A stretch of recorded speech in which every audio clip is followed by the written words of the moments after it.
And when you say you were demonstrating, what exactly were you doing? Well, I think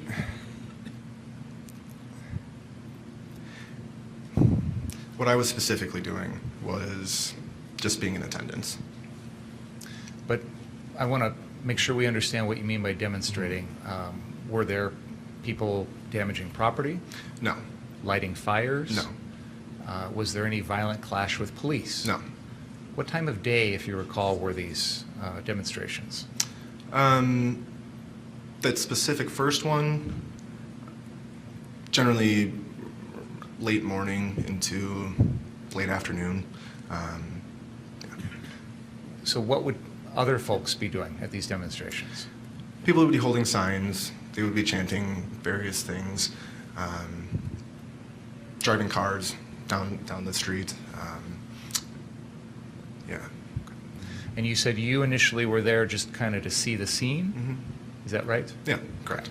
And tell us what happened after that. So after walking for a few hours, kind of starting to wrap the day up, and all of a sudden somebody starts yelling, "Medic, medic."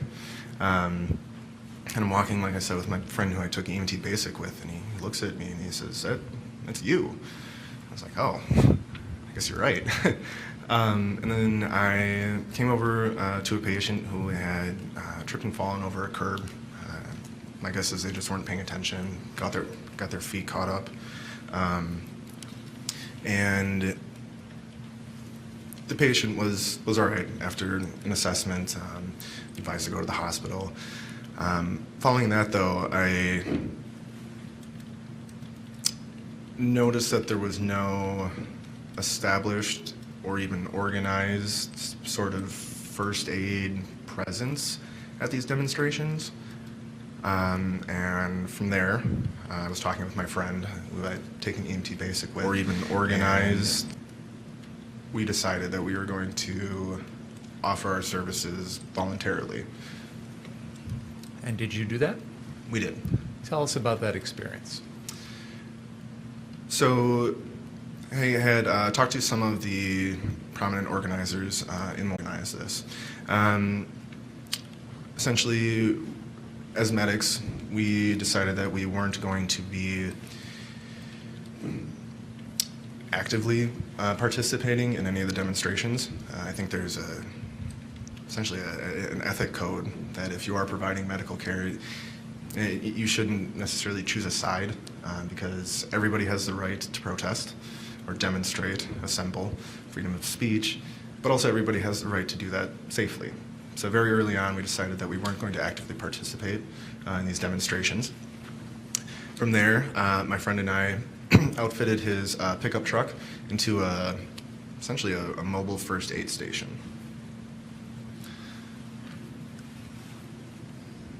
In the time period that followed after that, did you and your friend with this mobile first aid station provide medical assistance at these demonstrations? Yes, we did.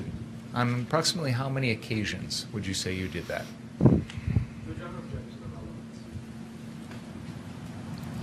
I think it's relevant for many reasons. It's establishing his background as a paramedic, which came into play on this particular evening. I think it also is drawing a contrast between him and the defendant. I'll overrule the objection on the first ground. Approximately how many times would you say you were out there providing medical care at these demonstrations? I would say about 75 days prior to August. And during that time period, what sort of medical situations would you assist in? Primarily, it was essentially people not taking care of themselves. I mean, it was a hot summer. People weren't hydrating. People weren't eating. People weren't wearing proper footwear. So I would say it was, by and large, nothing sort of like medical emergencies. It was very, like I said, people not taking care of themselves. So, like I said, providing water, providing food, potentially bandaging, sprained joints like ankles, things like that. You mentioned earlier that you felt sort of an ethical obligation not to pick and choose the people you would treat. Did you treat anyone who needed it, no matter what their political beliefs were or what side they were on? Yes, absolutely. I want to move to the night of August 25th, 2020. On that particular evening, did you come here to Kenosha? I did. Had you been working at your normal job that day? I was. And do you recall approximately what time you left to come down to Kenosha? 7 p.m. Did you travel alone? I did. Were you part of any sort of larger group or organization that was coming to Kenosha that night? I was not. Why did you personally decide to come down here that night? Essentially for the same reasons that I stated earlier.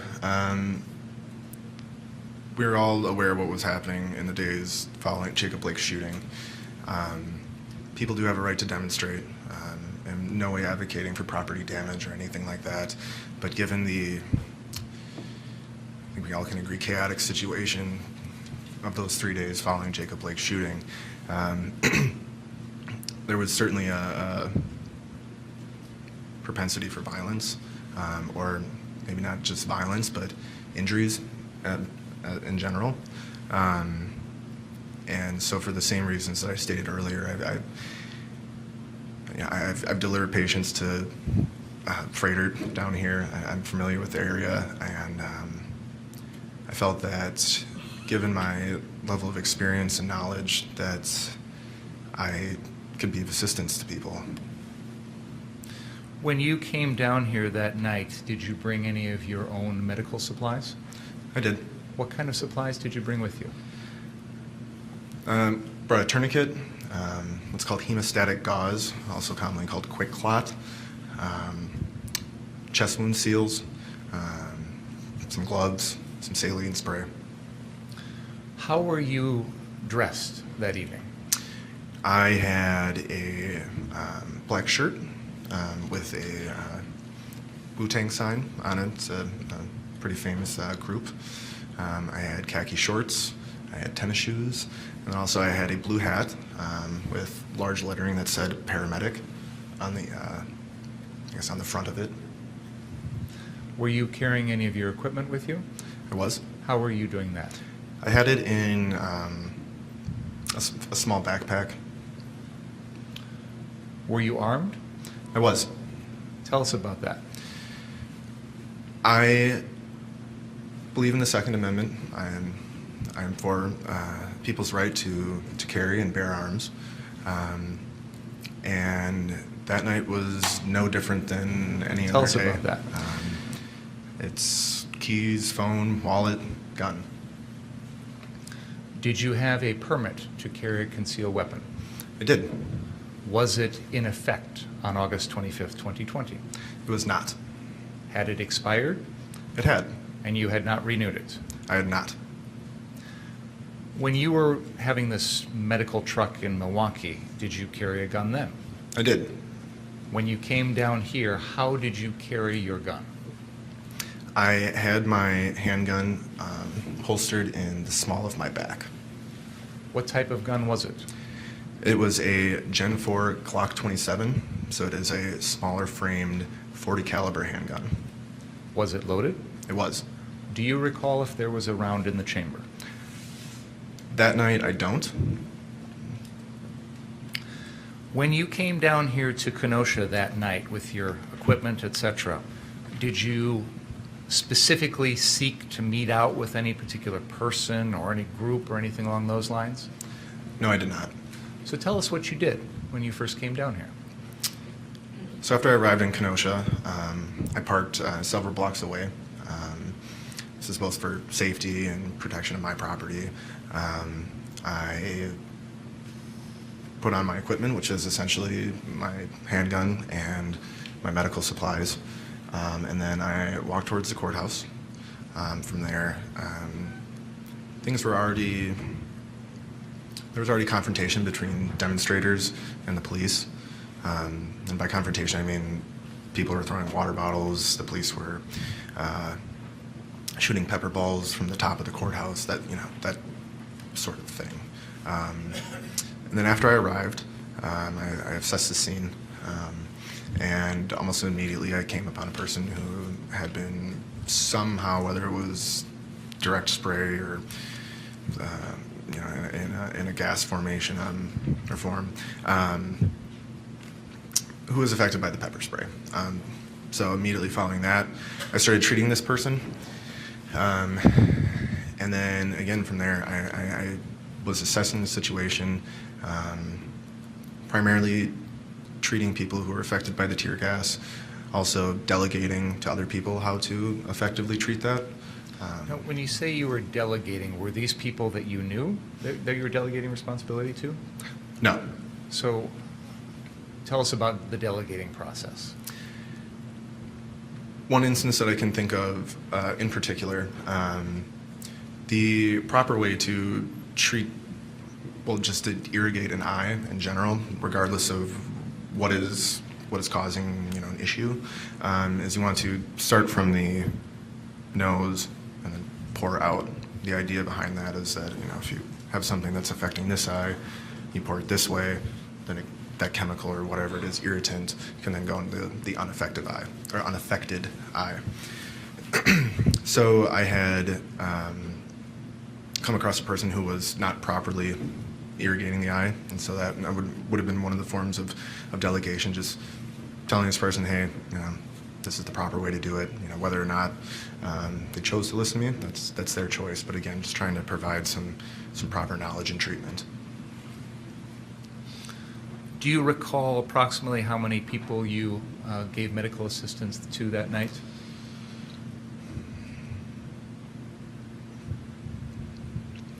I don't know the exact number, but if you wanted me to estimate, I'd say around 10. What was the most serious situation that you dealt with? Apart from myself? Yes, as a medic treating the other folks that were out there. There was an individual, a younger patient, who had been shot in the crease of her left arm with what we presumed to be a rubber bullet, fired from one of the police, and she had sustained a pretty decent laceration. I mean, there was a pretty good cut from it, so whatever had hit her had some force behind it. So while actually treating a patient with tear gas irritant, and then started to hear this young patient scream, and that immediately got my attention. And would you like me to explain that interaction? You know what, let's pause there for a second. I want to show the jury something. 55, ready to go, please, Brian? 55.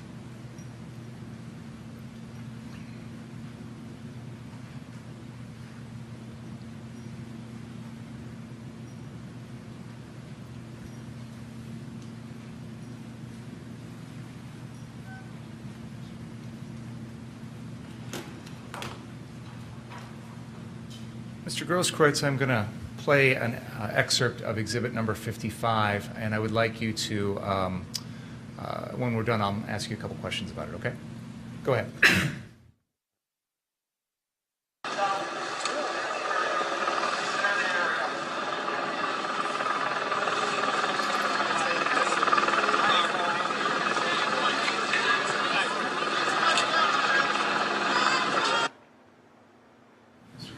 Pause the video there for a second. Do you see yourself in that video?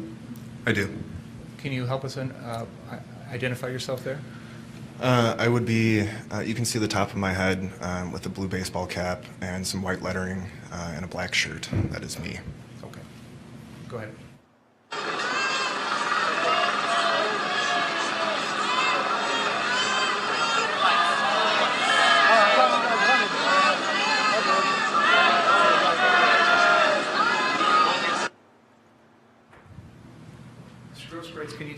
what was shown in that video? This is me, several other individuals who I did not know. The patient laying on the ground, and what I later found out after I had treated the patient, their father. And was this the individual you mentioned who had a laceration to their elbow from a rubber bullet? That is correct. Do you remember where physically you were when you were providing that treatment? This would have been just across the street of the southeast corner of Civic Park. Okay, so basically right out across the square here. Correct. And this was on the night of August 25th? Correct. Can we go show Exhibit 56, please?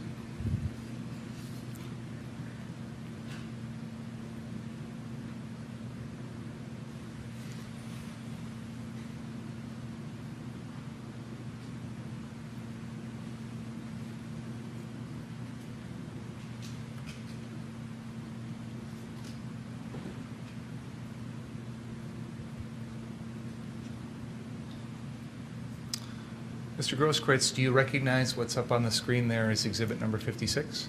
I do. Can you identify that for us, please? It appears to be a news article from the Kenosha News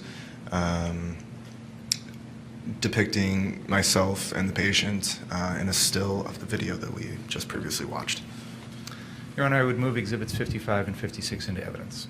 Objection. Proceed. While you were out there on the night of August 25th, were you also taking your own video recording of what was going on? I was. Can you tell us about that, please? I can. So essentially, when there wasn't a medical emergency or somebody seeking assistance, I am a ACLU legal observer, and I decided that the next best thing that I could do that night was just simply record. Was this something where you were just recording it onto your own equipment, or was it being shared in any way? It was being recorded from my cell phone, but it was through a Facebook live stream. Were you broadcasting live on Facebook while you were doing that? I was. And so that video would have recorded most of the things that you saw and places that you went while you were here that evening. Is that fair to say? That is fair to say. Did there come a time in which you encountered a group of folks that were armed in front of the 59th Street car source location? I did. Can you tell us about that? After the police had moved the demonstrators from the park, they started to form a line, which they would then advance, moving the demonstrators south down Sheridan Road. So I'd say maybe 10, 15 minutes after they started clearing the park out, I found myself outside of the 59th Street car source. As I walked up, one of the first things I had noticed that there were people armed with long guns, AR-15 type weapons, similar to the defendants, and they had been on the roof. I recall like 3 of them, I think, and there were also individuals on the ground, similarly dressed, similarly armed. On the ground, I recalled 4 seeing initially. Do you remember the first time that you observed the defendant that evening? I do. Can you tell us about that? There was an individual who I had assumed came from the demonstration. The reason I assumed that is because this person was coming from north, traveling southbound. This individual was being supported by 2 other individuals, kind of like that. If you were to hurt your leg and you needed somebody to help you. I had observed this individual come closer to the car source as the defendant had been essentially offering medical aid. And then that was the first time that I saw the defendant.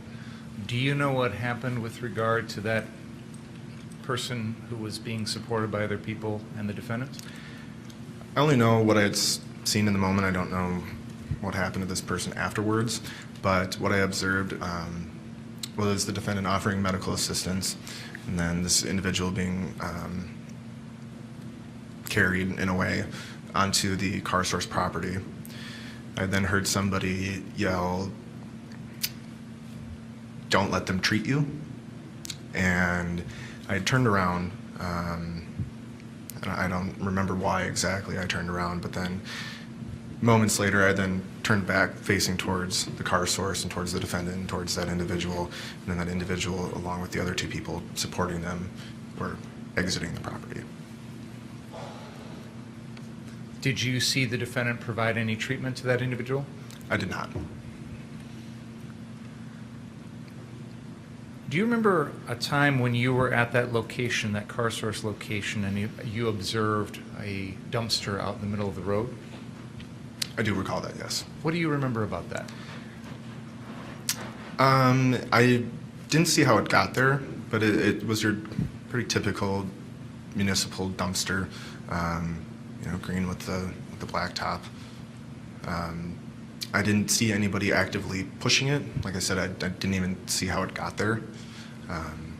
But it was probably about a dumpster's length from the curb, which would be in front of car source. Did you see anyone trying to start it on fire? I did not. Can we please bring up the live stream exhibit number 57 at the 55:44 mark, please?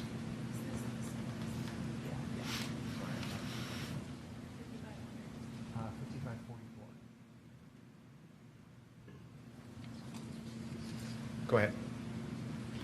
We're here.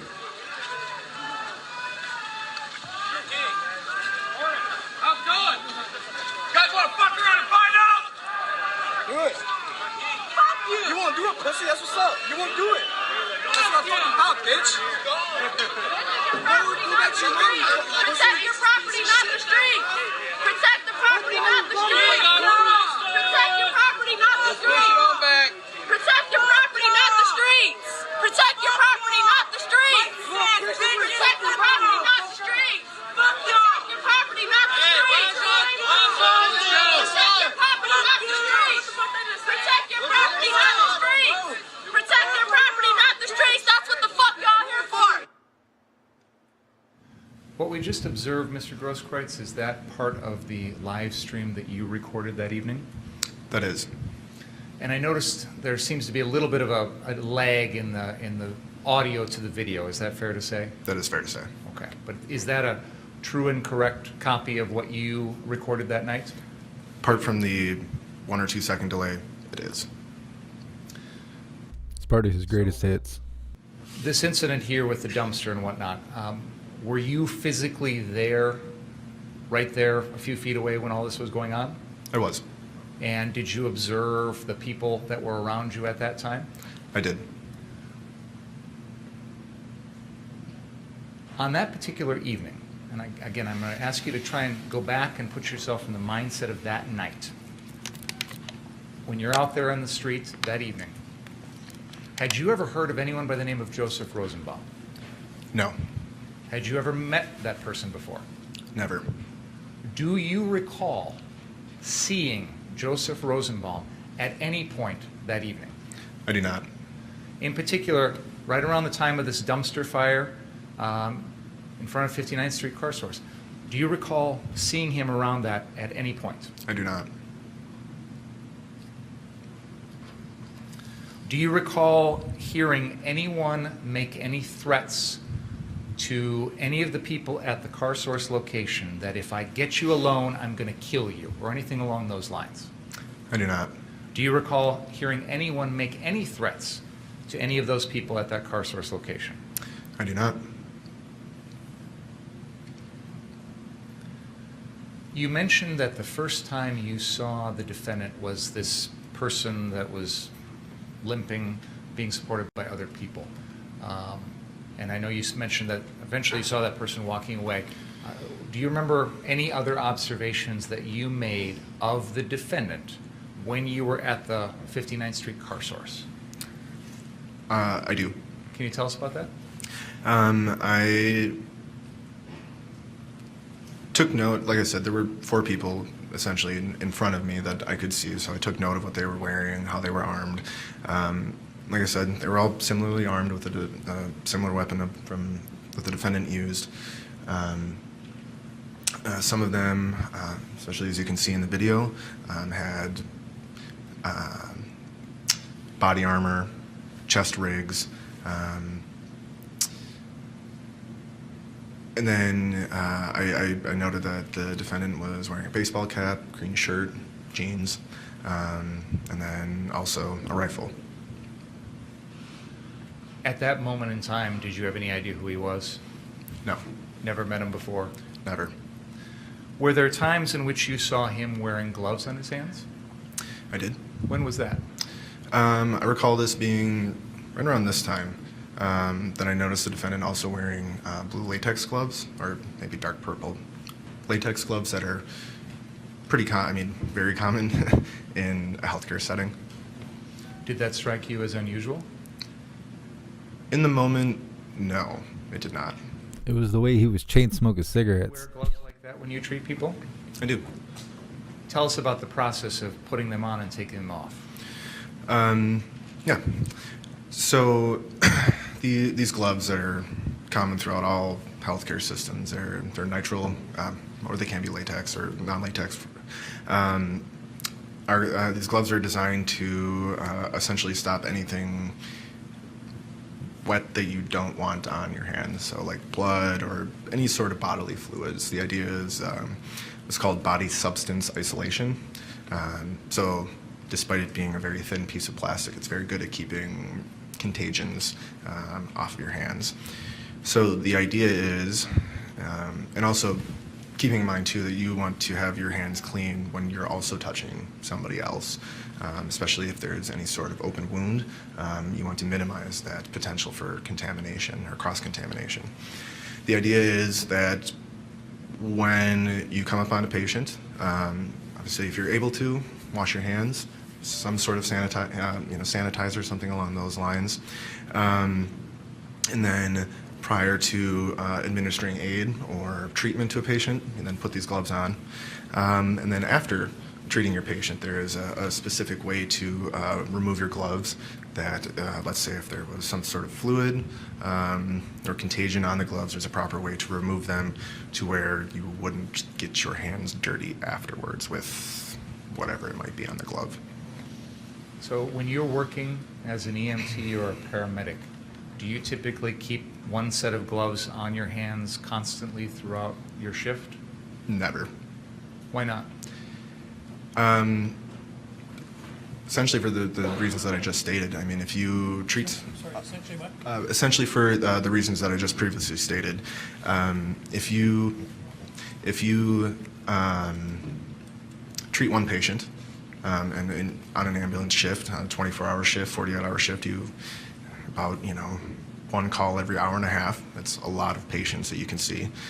That doesn't make sense. That's just not, one, proper hygiene. Two, it's not proper protocol. It would be detrimental to your health, every subsequent patient's health, and not only from touching or having contact with the patient themselves, but also everything else that you touch. We all know with COVID how easily things can spread. You're touching doorknobs, your face, pens, pencils, equipment, etc. On this particular evening, after you were at the 59th Street car source, do you recall where you went after that? I do. So from the car source location here, I started walking southbound down Sheridan.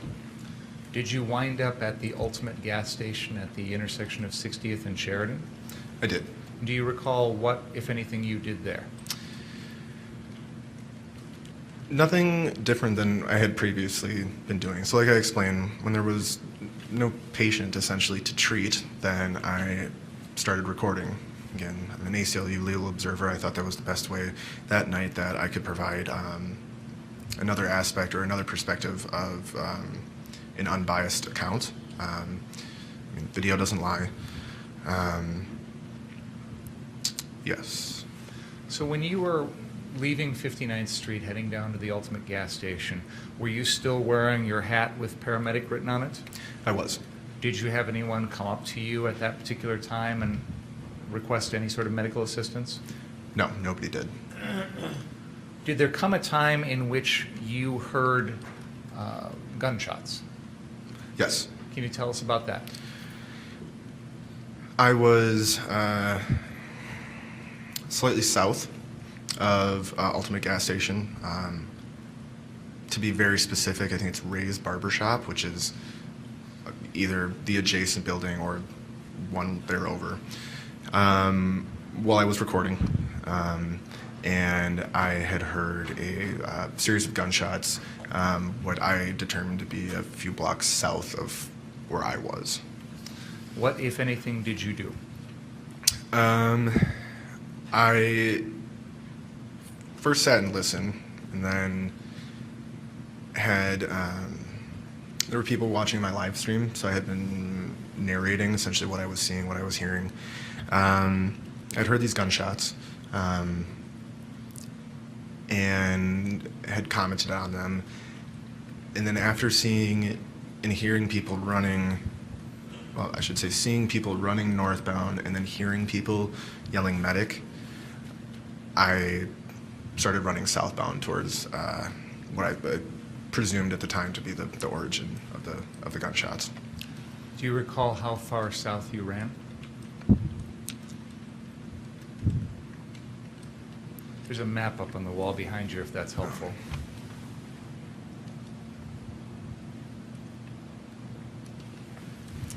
From my location, I couldn't have gotten more than a block. So I, in reference to this map, when I first heard the gunshots, I would have been right about here. And then I traveled southbound, and then never made it any more south than about here. The first place, just for the record, I'm going to try and put that in words. Actually, sorry. Go ahead. Correction. I started here, and I never made it more south than about here. Okay. So you indicate you started at, I think it's labeled on the map there on the east side of Sheridan as Boost, Mobile, and Check and Go. Is that right? Correct. And you indicate there's a Ray's Barbershop there also?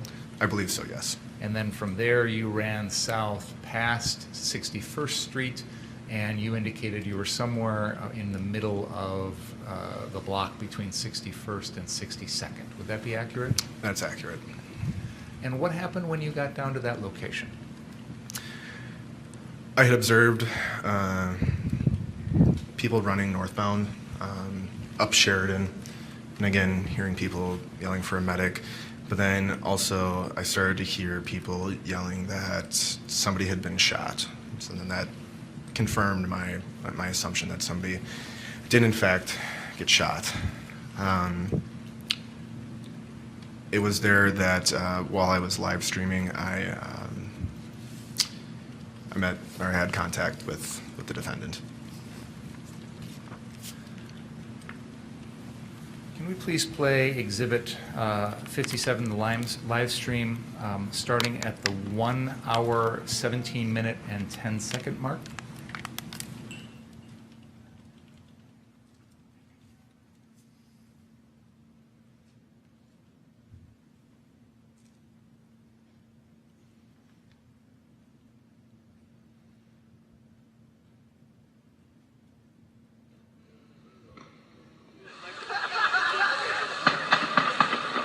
It sounded like gunshots. It sounds like multiple gunshots. People are scattering. Now this is southbound on Sheridan. This is, I was just at 60th. Looks like they even set up a recliner. Oh, 110%, bro. Yeah, dude. 100.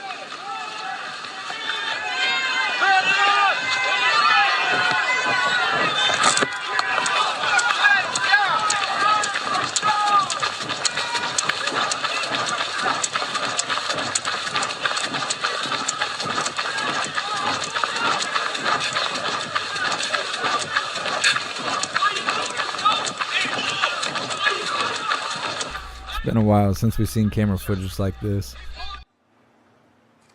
Pause there. What the hell did that provide to the trial? This is the video you recorded, correct? Correct. Stupid. You have told us that you started running from a little bit south of 60th, that gas station, down South Sheridan. Is that right? That is right. Were you recording with your phone? I was. Were you holding your phone in your hand while you were running? I was. Okay. Please continue. Why you shoot him? Hey, what are you doing? You shot somebody? Who shot? Who shot? Can you identify that individual on the screen? That is the defendant. That's the Kenosha kid. Can we rewind 10 seconds and play that again, please?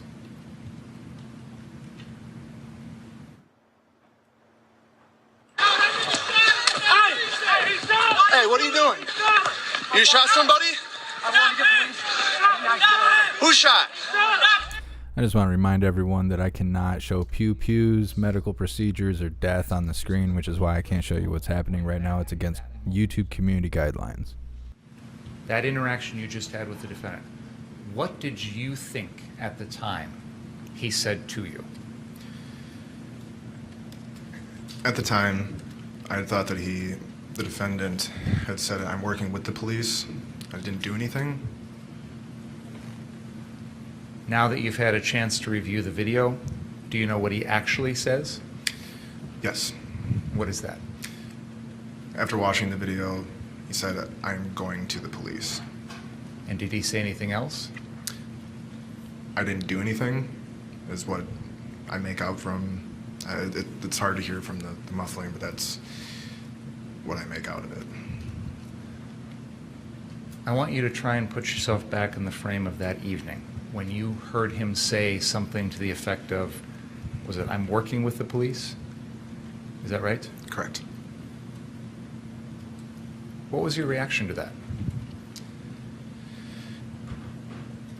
I found it odd, and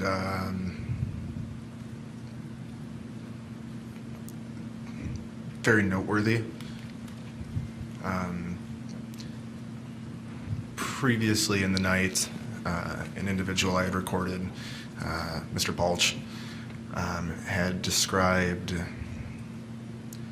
some sort of plan with the police that they were going to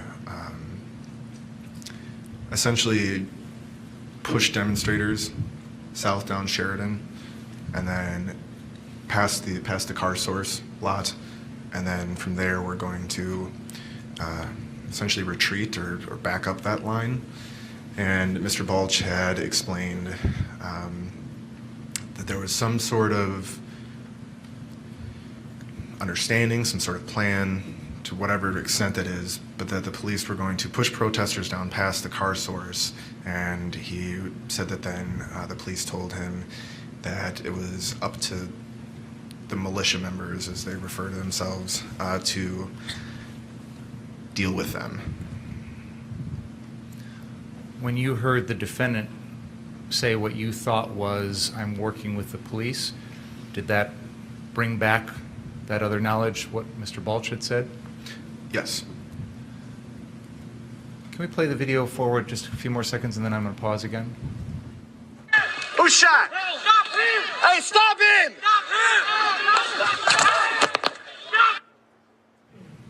It appears to me, Mr. Grosskreutz, that you ran along or jogged along the defendant for a moment when you had that little interaction. Is that fair to say? That is.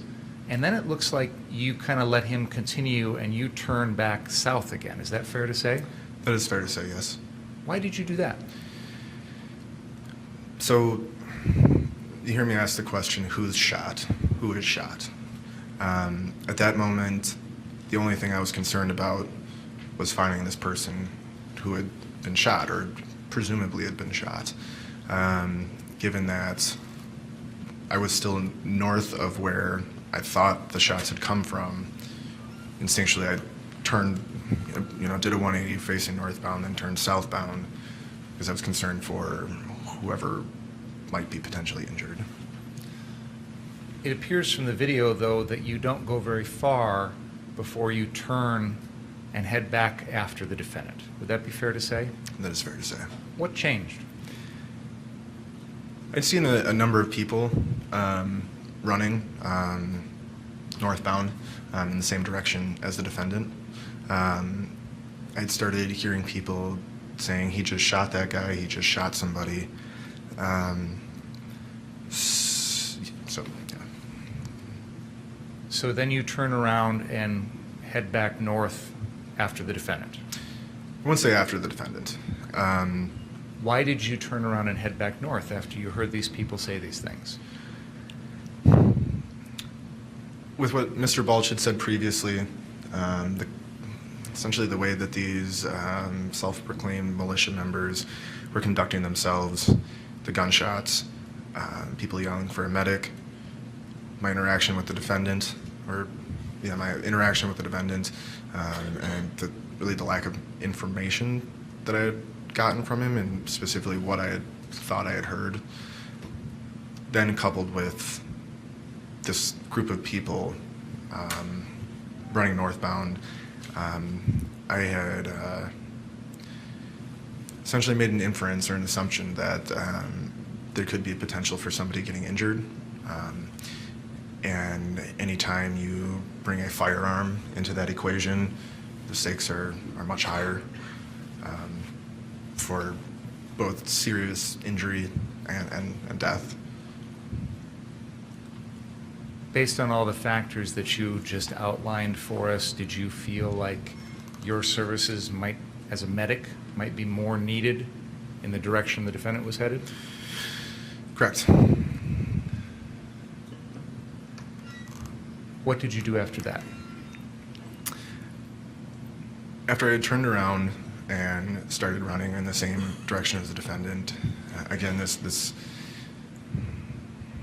I wouldn't say that there was more people joining, but more people were then pointing out the defendant, saying that he had just shot somebody, that he's trying to get away, get him, things of that nature.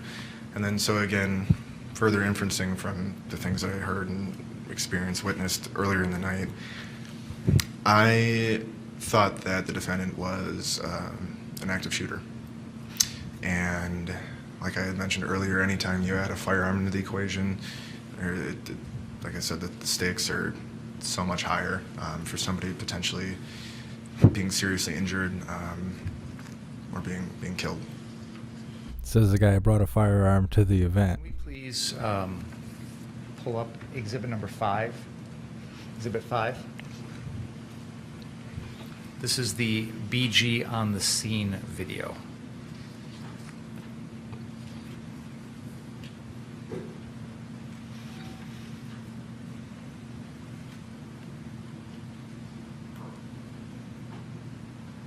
This guy's acting's terrible.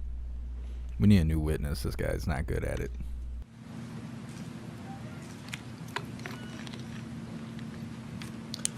Let's go ahead and play that. I'll be pausing. Almost everything Andy No posts has that BG on the scene logo.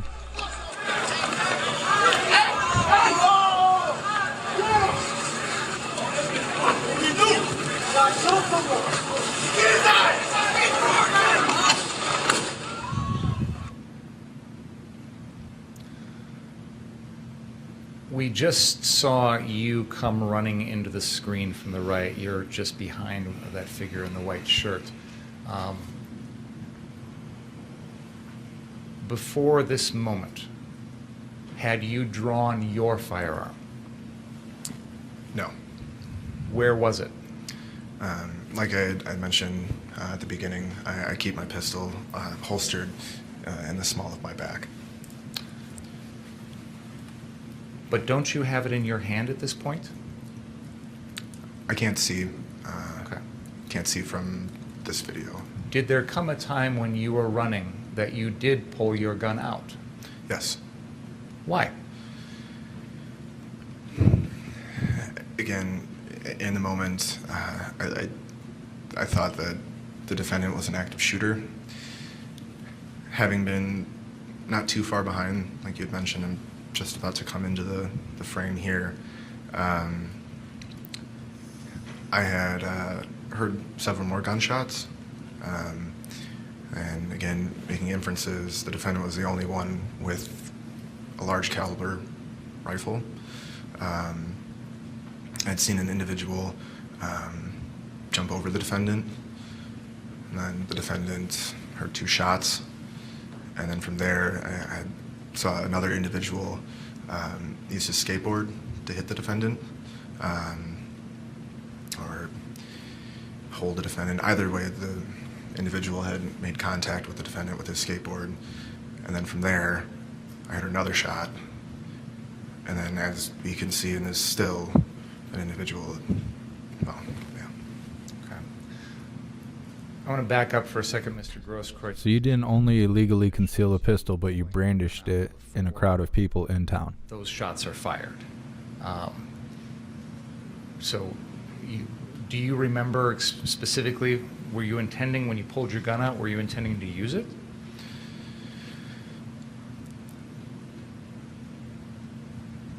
If I had to. I didn't draw my firearm with express intent of using it, but also Brandishing. being ready if I had to use it. Let's continue the video for a little bit, and I'm going to pause here. Send that idiot to jail. He's a terrible witness. Pause right there. Snuck in there. Already seen this video. There's an individual on the left who had been shot at twice by the defendant.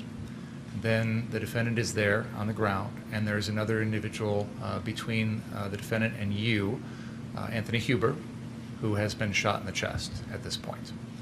And that individual to the right of Mr. Huber that's sort of crouched over, that's you, correct? Correct. Okay.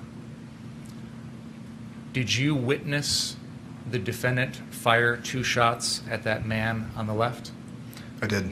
Did you witness him fire a shot into Mr. Huber's chest? I did. So when you come upon the defendant at this point, do you recall what you were holding in your hands? I do. What were you holding? Mount Weiner. I had my Glock pistol, and in my left hand I had my cell phone. What was going through your mind at this particular moment?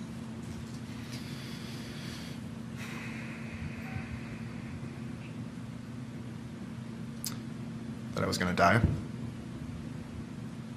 Let's continue the video for just a second, please.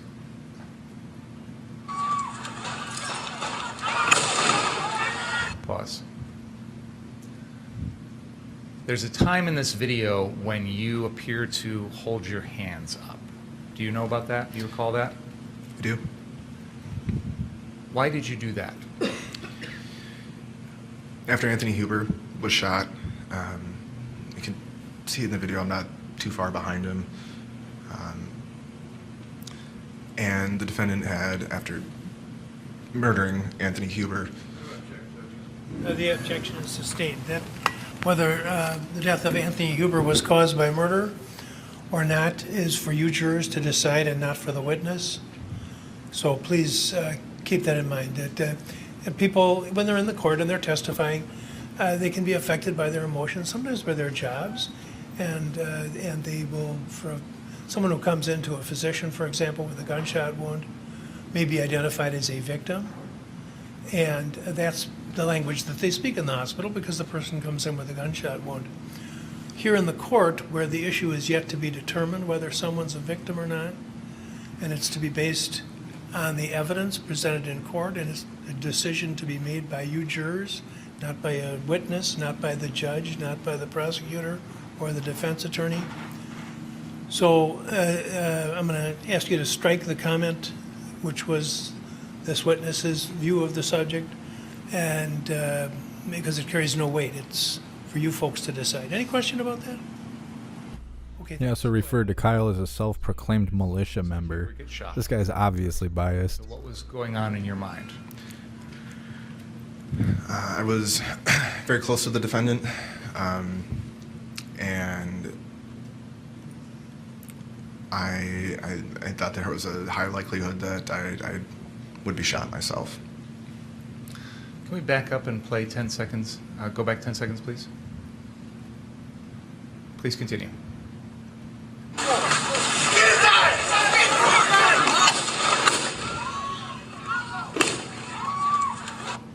Pause.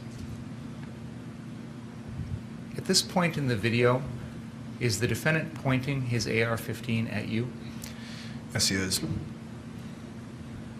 And you have your hands raised in the air at this point? I do. Continue the video, please. Pause. Did you see the defendant do anything with his gun after you put your hands up? I did. What did you see him do?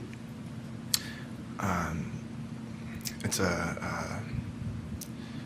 action that's typically referred to as re-racking a firearm. So after the defendant had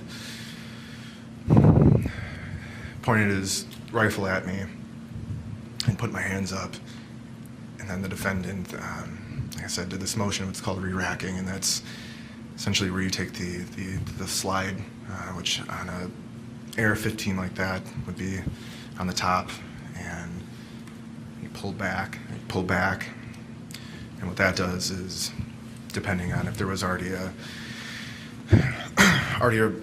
bullet or a round in the chamber, which would mean it would be ready to fire, as you can put in a magazine, where the bullets are held, and the firearm won't be able to fire. But as soon as you then pull the slide back, like on a pistol or on an AR-15 on the top, that then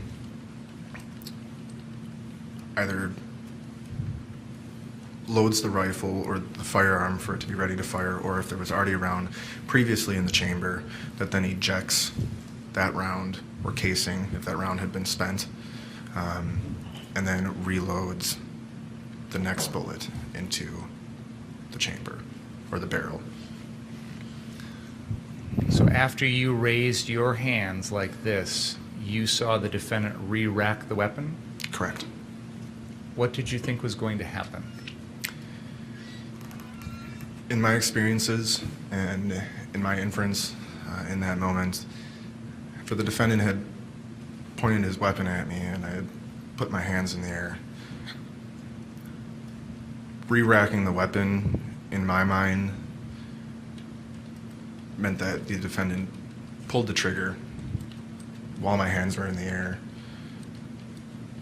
but the gun didn't fire. So then by re-racking the weapon, I inferred that the defendant wasn't accepting my surrender. Did you Just cry for us. We want it. the gun and shoot at you again? Yes. What did you do then? So after the defendant had re-racked his weapon with the rifle still aimed at me, in that moment, I felt that I had to do something to try and prevent myself from being killed or being shot or killed.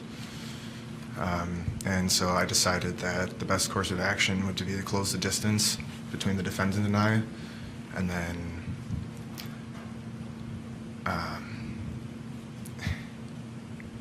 from there, I don't know.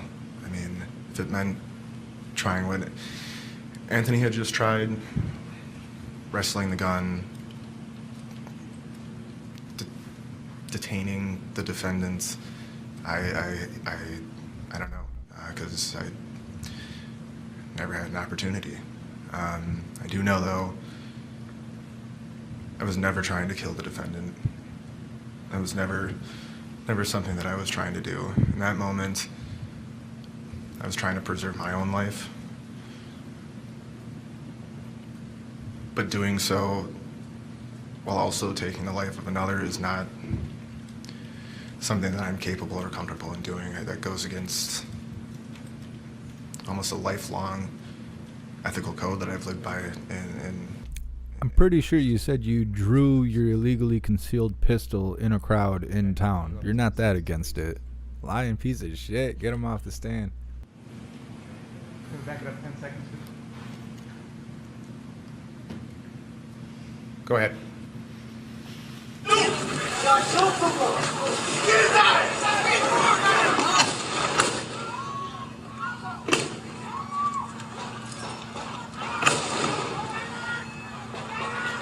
Pause.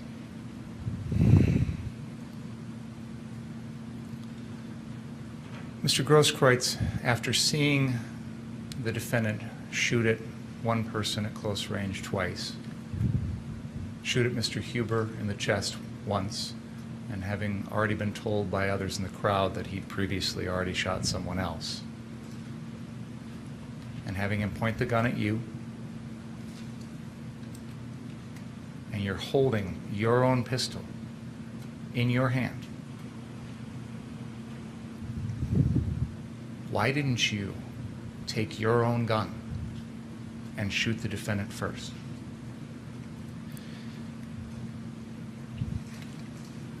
like I said, that's not the kind of person that I am.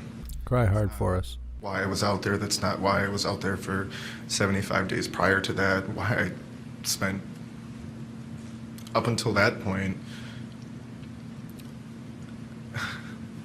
spent my time, my money, my education, providing care for people. It's not who I am. And definitely not somebody that I would want to become. And in that moment, I thought it would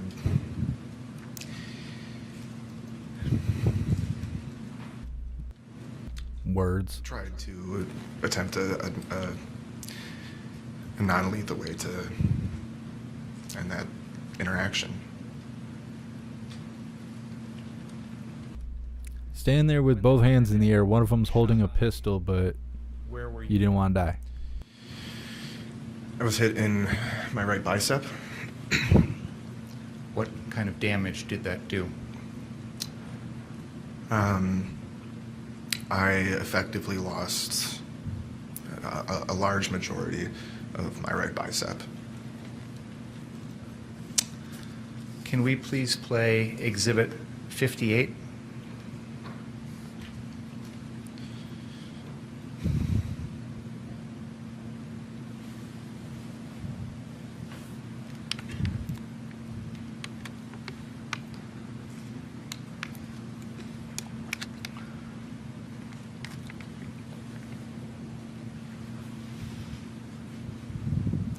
Before we do this, I do want to let everyone know that this is going to be a very graphic. This is my favorite clip. Exhibit, what does Exhibit 58 show? Myself, after being shot by the defendant. Are you still holding your Glock in this picture? I am. Had you fired your Glock at all that night? At any point? No. Can we please show exhibit number 59? I thought he put 2 rounds in the sky. Is that not true?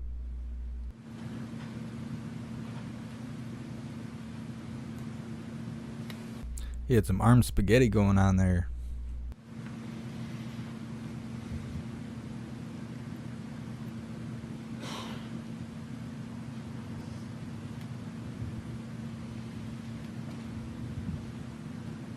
Can you describe what this picture shows, Mr. Grosskreutz? This is me probably 30 seconds after I was shot by the defendant. You see who I believe to be Mr. Lukowski on the right of the screen. Me in the center with the blue paramedic hat. Right above my hat is Mr. Balch, I believe. And then to the left of me, unfortunately I don't know who the 2 individuals who you can't see their faces are. But then that is a person I came to know as CJ Halliburton, who was also live streaming that night. and him, myself, and Mr. Lukowski are. Mr. Halliburton is applying a tourniquet to my right bicep while Mr. Lukowski and myself are trying to instruct Mr. Halliburton on the use and application of the tourniquet. Can we please play Exhibit 60? He's gonna scream for a medic. Watch. That's my favorite. I wish I could show it.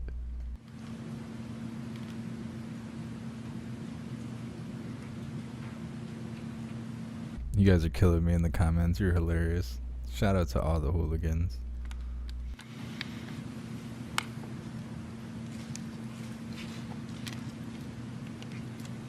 Hey, this is Firearm.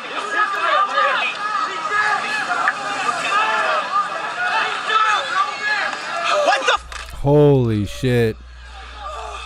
It's bad. I don't think I've seen this video. This is bad.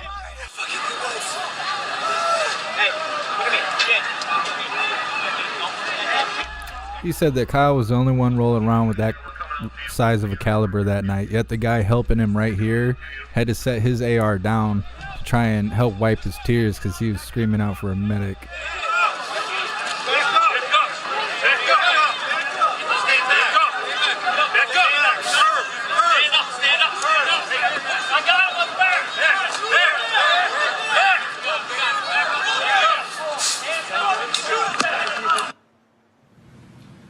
Your Honor, I would move Exhibits 58, 59, and 60 into evidence. Objection. Receive. Would this be a good time for a break, Your Honor? It is. Please don't talk about the case during the break. Read, watch, and listen to any of the account of the trial. We'll see you in a little bit.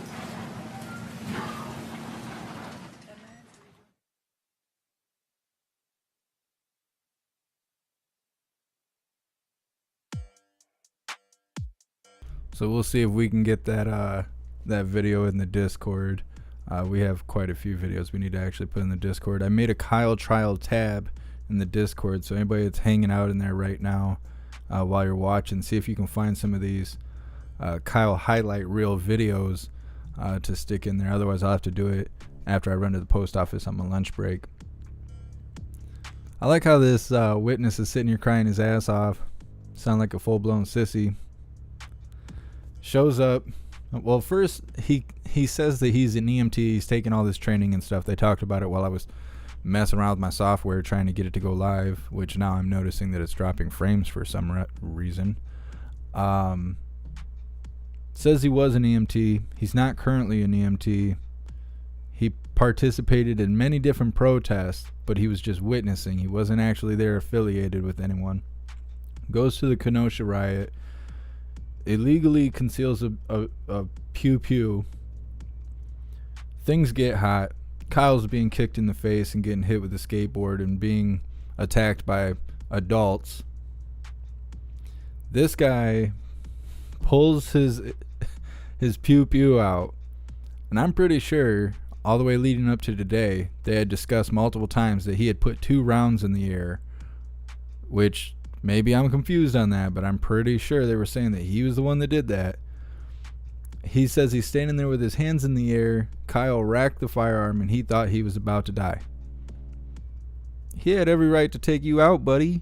You approached him after he's already been attacked. You got a gun on you. You could have been taken out and that still would have been self-defense. You're an attacker at that point. Saying, oh, I wanted to close the distance. You about met God. Like, I don't understand. And then he wants to sit there and cry like he's a victim.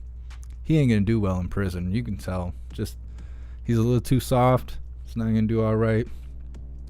They're gonna stretch him out. It's not good. Not good. Right, Kyle spared his life. That's right, Danny. Danny C's got it.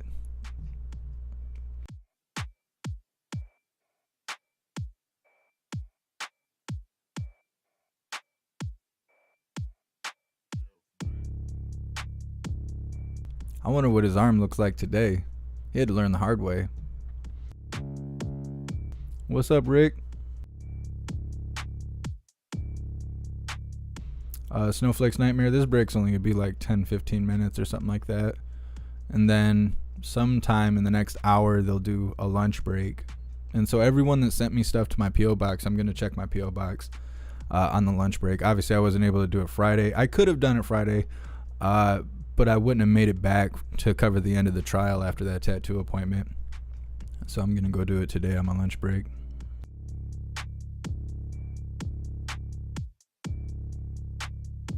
Cynthia J., I don't know if he was cited for concealing with an expired permit or not.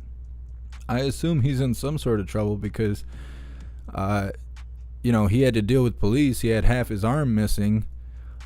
So police got involved. It was a gunshot wound. So, as far as I know, they would have found the pistol, or he would have had to file a missing pistols report, but I'm pretty sure they found the pistol. And how else would he have it there if he wasn't illegally concealed carrying? Because I'm sure he didn't have a out of the waistband holster on him. So anything else would have either been brandishing or illegally concealing. What's up, Prime? What's up, A-Quest? Can't do push-ups. You guys kill me. Thank you so much, Mark Hill, for your donation and your support. I really appreciate it. Let's go through all the shout-outs. Thank you so much, RV, Brian Schofield, and Mark Hill. Thank you guys so much for your donations and your support. I really appreciate you.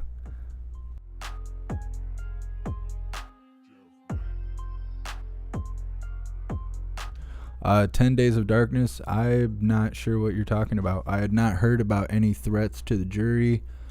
Someone said earlier something about Antifa showing up at the house of the judge. I have not heard anything about that either. I'm not saying that stuff didn't happen. I just haven't heard anything about it. Oh, Shane, you didn't see my new tattoos? My skin's all dry now, but I guess.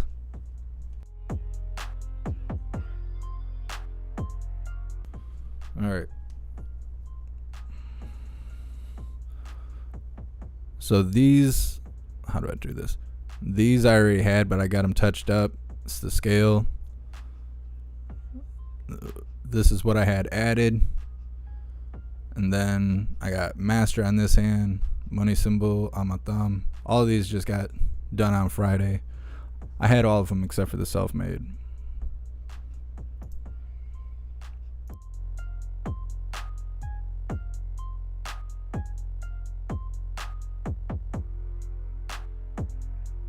What's up, Ryan? Thanks for being here.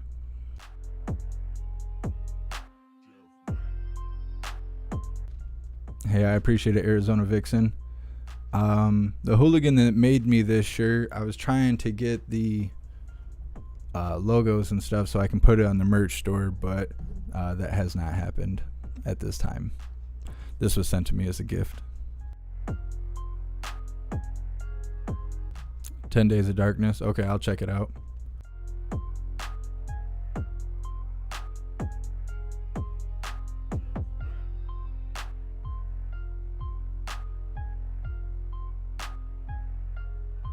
Hey, thanks for being here, Norman. Rocking that pink H. I seen Mr. Mounds got a pink H too. You guys are awesome. Yeah, TextVet, definitely put it up in the Discord. I'd like to check it out.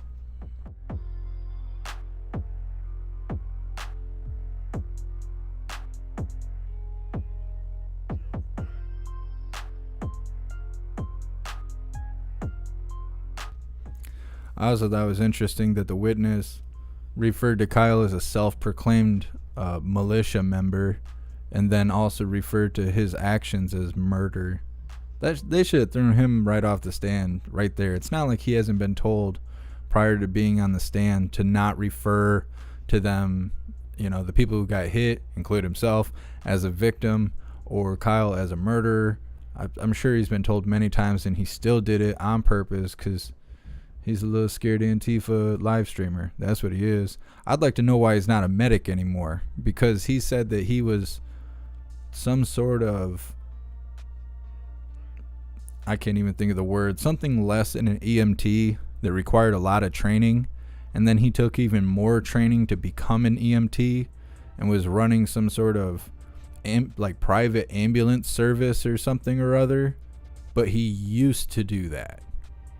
Not anymore. So when you take so much training, dedication, and energy into something and you no longer do it, it's usually because you can't, because you're not allowed to do it anymore. Nobody dedicates that much of their life just to be like, nah, I don't want to do this anymore, and just totally leaves the field.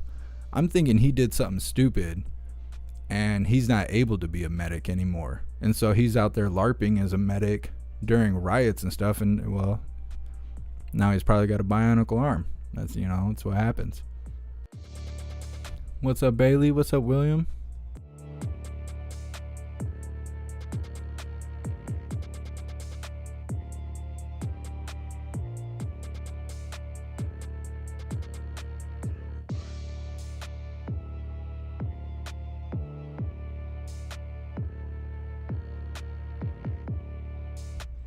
Shane B, the hooligan that did this specific overlay, like the camo pattern overlay, obviously not the logo itself.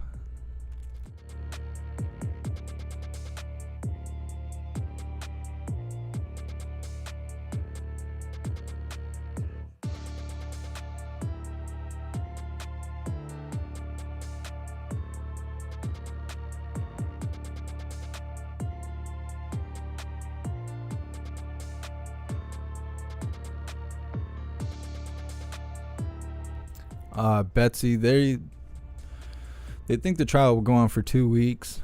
The only way I see that happening is if they keep bringing in stupid witnesses like this that really don't provide anything to the case. I mean, other than showing various angles of him missing his bicep, they didn't really provide anything to the case. He referred to Kyle as a self-proclaimed militia member. He referred to Kyle as a murderer.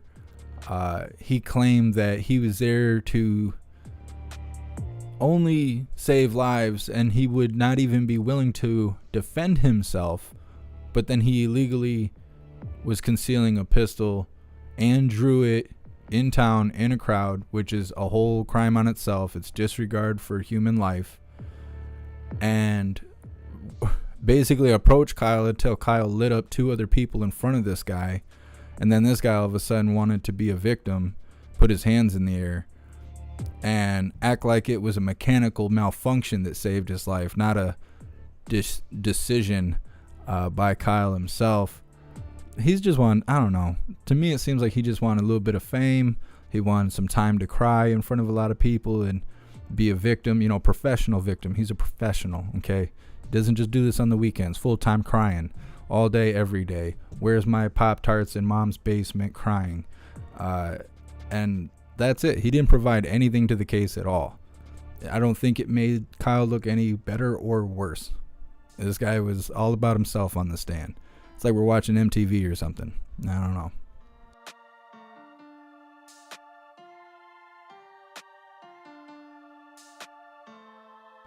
And that guy, if he's not already facing charges, he should totally be facing charges.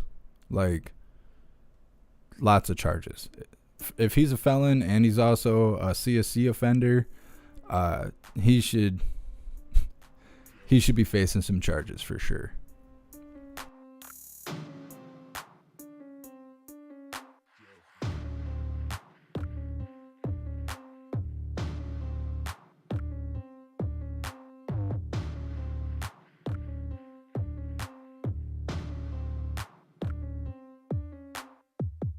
Space Pirate, he was doxing police's personal vehicles. I wouldn't doubt it. That's what happens at these Antifa events, and a lot of people don't know that, is they'll go through and they'll record everybody's license plates and stuff and try and figure out where everyone lives and stuff like that. They do dirty stuff that a lot of times that information doesn't usually end up on camera. I didn't know that for a long time until some hooligans were in the area of where there was protesting and stuff like that happening, like Portland hooligans and stuff. Kind of brought awareness to that kind of behavior that was going on. Destiny Gal, yeah. If he's a felon, then yeah, he shouldn't have had a pew pew on him to begin with.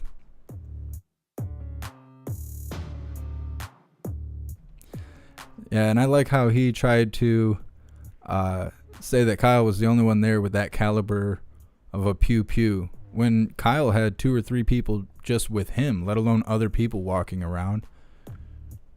I don't know. That was the only kind of jab. I mean, he referred to Kyle as a militia member, called him a murderer, said he was the only one walking around with a large caliber pew pew. Stupid. They might as well just bring random people in off the street and just tell them what to say and sit them on the stand. They'd be better off than setting a felon there who doesn't know what he's talking about and wants to cry. Good Lord. Space Pirate, who threw posts in the Discord? All right, awesome. I will check it out. Tampa guy, there's only good hooligans. There is no bad hooligans. The hooligans I was referring to as Portland, of course, are my hooligans. But they were just, because there was so much, rioting and stuff going on in Portland, they were kind of giving us a inside view of what happens there, since they have to live with it and we only see it when someone goes live. That's when I started realizing, or really being informed of how many different ways they try and dox people during those events.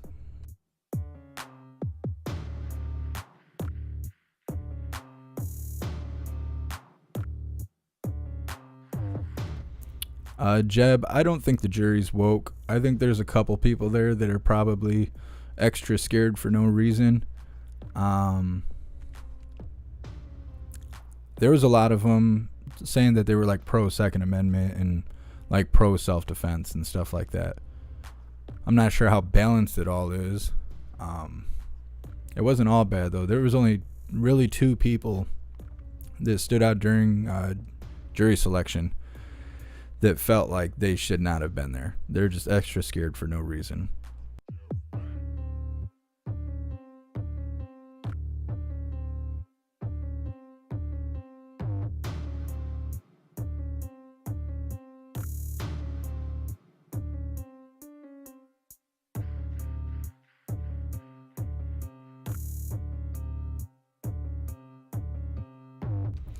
Snowflake's Nightmare.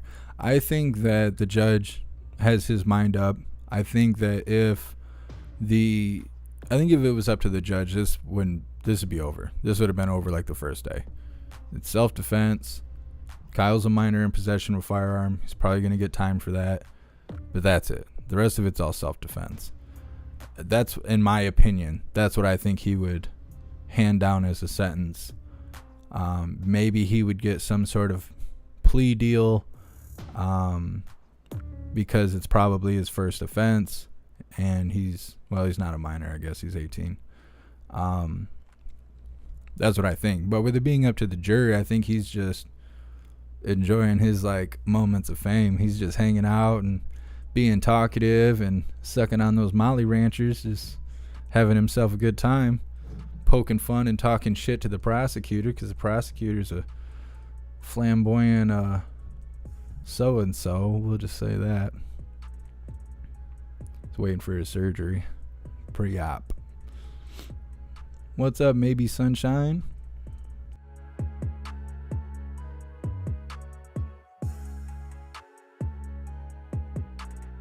Yeah, Miss Jamie. I think the judge sees what's going on too. That's why, like, as soon as that guy referred to Kyle's actions as murder, the judge was like, hold up a second.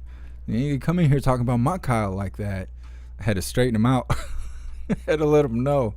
He's like, you can cry if you want to, but don't be just sitting here lying. The judge kills me. What's up, Rhonda?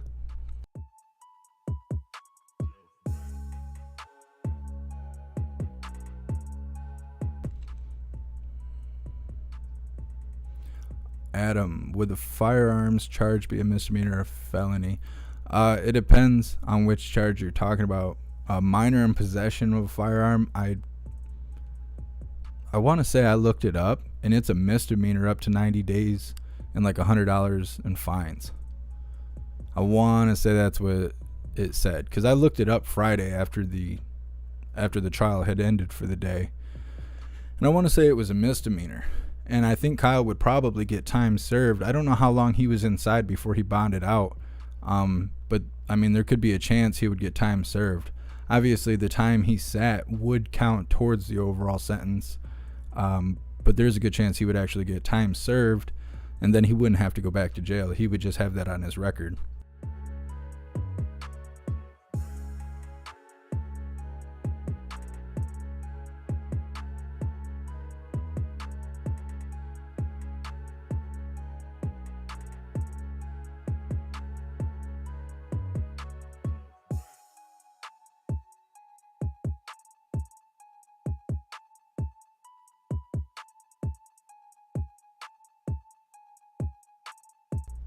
Yeah, Adam, I'm pretty sure all that would stick to him. If it was up to the judge, in my opinion, by the way the judge behaves and is treating all the evidence and stuff, I feel like that's the only thing that they would really be able to stick Kyle with is minor in possession of a firearm. There's no way to get around it. He was in possession of it. He was underage at the time.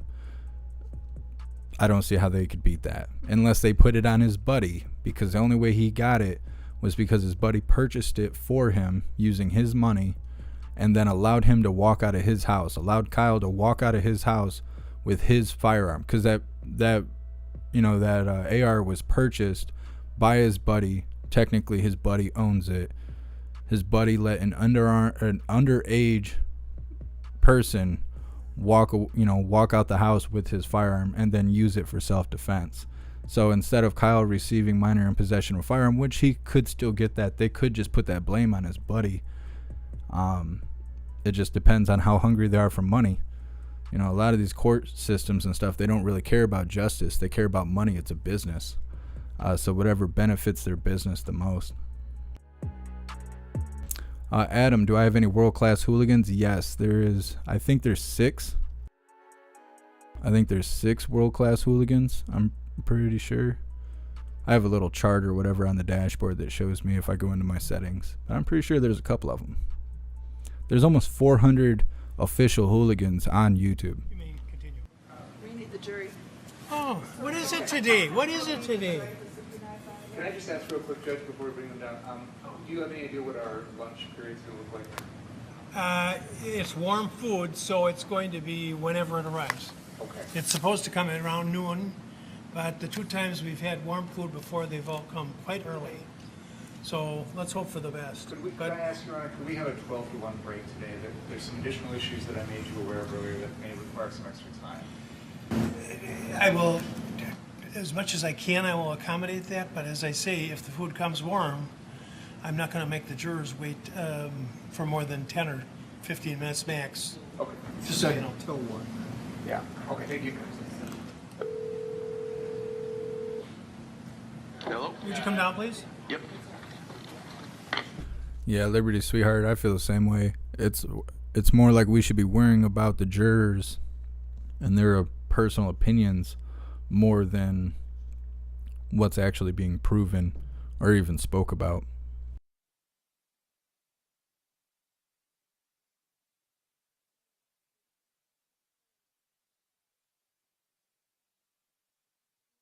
Mr. Dino, you know that witness ain't gonna bring no lube with him to the pen. He likes it dry. Candy dry.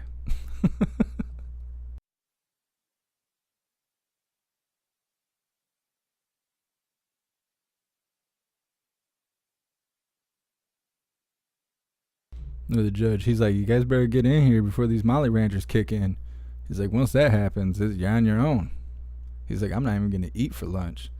He's like, I'm going to look at the clouds and lay in the yard. So stupid. I don't know where this stuff comes from. Thank you so much, Mark Hill, for your donation and your support. I really appreciate you. You're killing me with these comments.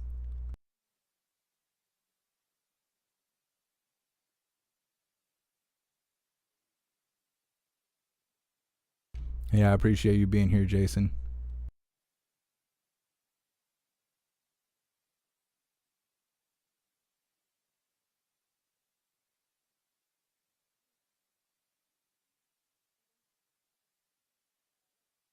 Thank you so much, Destiny Gal, for continuing the membership program. You're officially a hooligan. Mr. Grosskreutz, the last video we watched had some police individuals with their armored vehicles, and they appeared to be escorting you away. Would that be fair to say? That is fair to say, yes. What happened after that? After the police officers that responded in the Bearcat, or that armored personnel carrier, they assisted me getting into the back of it. The inside, from what I remember, is designed. There's 2 benches on either side with a pretty narrow walkway. From here, I had officers on either side of me. I had been seated on the floor in between the 2 bench seats. And then from there, I remember having a conversation with what I'm going to assume was the medic on that. I don't know if that was a SWAT team or what the organization of that unit was, but it appeared to me that whoever I was having this interaction with, this conversation with, was the medic, for lack of a more specific term. From there, from what I remember, this SWAT medic was attempting to start an IV on me. We then had a conversation regarding whether or not, well, let me back that up. While this medic was trying to start an IV on me, I had begun asking him to apply another tourniquet because my arm was still bleeding. So as far as medical practices can go, if whatever wound is still bleeding with a single tourniquet, the idea is you want this thing to be very, very tight to stop all blood flow. The idea is life over limb. But you can apply another tourniquet or an additional one to assist in stopping the bleeding. And then from there, we arrived at the hospital, and the SWAT members, the police officers, opened the back of the door, or the back door of the Bearcat. A few of them got out first and essentially provided a perimeter, and then another 1 or 2 officers helped me get up from. So I should clarify, I was sitting down in between the 2 benches. One officer had helped me up. And then from there, I walked myself into the emergency room. When you say you were at the hospital, is that KMH, Freighter South, down here on just off of Sheridan? That is correct, yes. And what sort of medical treatment did you receive, either at that hospital or at subsequent facilities? Upon arriving at the first hospital in the emergency room, the tourniquets were left in place. And once you put those on, you want to be very sure before you take them off. There's issues with blood clots and that sort of thing. From there, I remember having my vitals taken, so that includes like pulse, blood pressure, EKGs, which is heart rhythms, the pretty general stuff when anybody goes to the hospital. But then specific to my injury, they being the hospital staff, the ER doctor who had been working that shift, determined that they were not able to provide adequate treatment for me. So for a little bit of clarification, hospitals, at least in Wisconsin, are on a tier system. Why don't you ask another question? Sure. So at the first hospital, KMH, they determined they needed to send you someplace else. Is that fair to say? Yes. Where did you go from there? I don't recall the name of the hospital. I do know that I was transported by ambulance to an additional hospital. I remember the ambulance ride only being about 5 minutes. And then at that hospital, did they treat you, or did you have to go someplace else after that? Originally, I was supposed to be treated at that hospital, but given the severity of my injury, it was determined that I was going to be transported by Flight for Life to Freighter in Milwaukee. And once you got up to Freighter in Milwaukee, did you have to undergo any surgical procedures or anything? I did. Can you tell us about that? Yes. When I first arrived to Freighter in Milwaukee, I was brought into the trauma room. Essentially from there, I was stripped naked, getting prepped for surgery. And that surgery, from my understanding, is the first one is what's called a debridement. Essentially what that is it's a very deep cleaning of a wound to stave off infection. Essentially it's scraping away the dead tissue. Now, we've heard other testimony that when you were shot, it was shortly before midnight on August 25th. Were you eventually taken up to Freighter Milwaukee sometime overnight? In the early morning, yes. And the surgery, would that have occurred shortly after you got to that hospital? Almost immediately after me getting there, yes. Do you recall if there were any other surgical procedures done on you while you were at Freighter that early morning? The early morning, I don't believe I had any surgeries. I was in the ICU, a few rooms over from Jacob Blake, and that, like I said, it's an intensive care unit, so it's for serious traumatic injuries or medical ailments. But then from there, I was moved to what would essentially be a tier down from that, so it's like the long-term ICU, if that makes sense. And then from there, I had, I don't recall if it was 2 or 3, but I do know I had at least 2 more of these debridement surgeries. Again, that's where it cleans off the tissue. Was there eventually surgical procedures done to try and repair the damage to your arm? Yes. When was that? That would have been the Monday, the following Monday. Okay. And have you undergone more than one of those types of procedures? That specific procedure, no. Okay. Overall, how much treatment have you received since this shooting to try and repair the damage?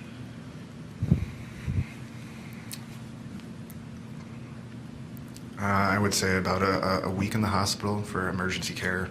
And then from there, several months of physical therapy.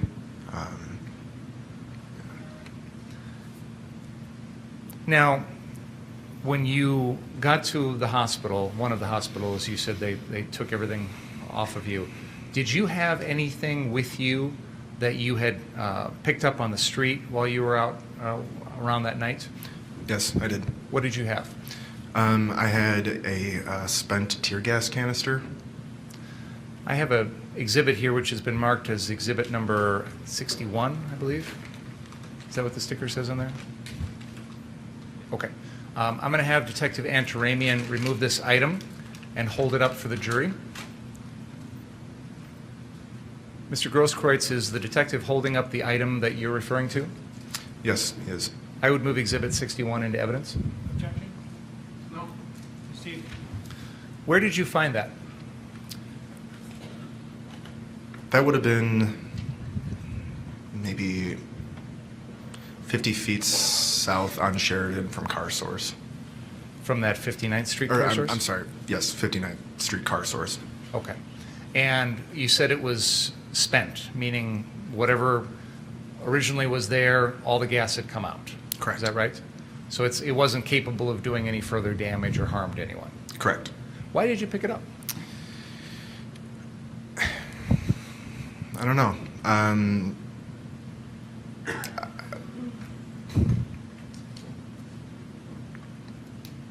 I don't have an answer for that.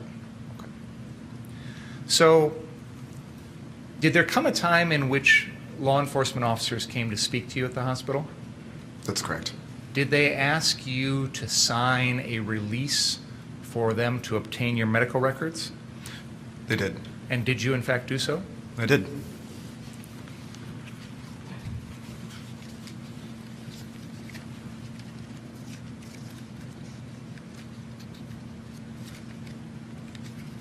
Did you also provide the officers with a statement about what had happened to you? Yes, I did. And did you describe to them the fact that you had been recording the night's events on a Facebook live stream? Yes, I did. When you say a Facebook live stream, is that something that if someone's on Facebook, they could possibly see that if they wanted to? That is correct. Did you also have a copy of that video on your phone? No, not a physical copy. Where was the actual file itself in the world, if you will?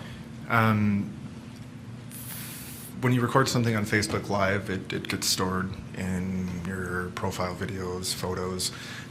So while I didn't have a physical copy of it on my phone, I was able to access the recording via my Facebook through my phone, if that makes sense.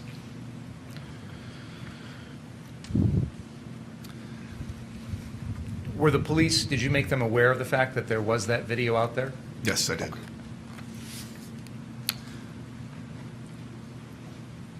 Around the time that you were in the hospital that night after the shooting, in the early morning hours, etc., did you become concerned about your own personal safety? Yes, I did. Can you tell us about that? After the events of August 25th, it was made known to me pretty quickly that people online and in person were... Sure sounds like it. It goes to his state of mind, Your Honor. There's What state of mind about what? cooperating. This is intimidation.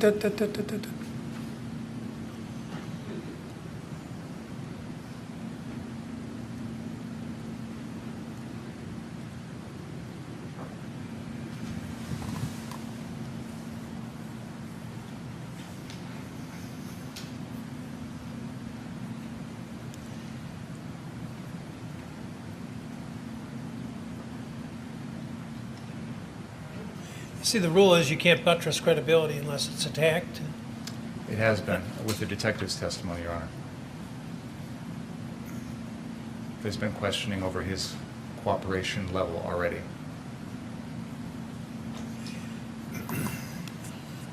I'm going to overrule the objection and allow the evidence. But and we're working again with the hearsay rule. So I'm not going to permit the evidence to be considered as proof of what he may have seen or heard about what was on the internet, but rather as proof of circumstances operating on his mind. Does that make sense? So it isn't to be taken as true if, let's, for example, I'm gathering you're going to suggest there was some suggestion of harm, potential harm.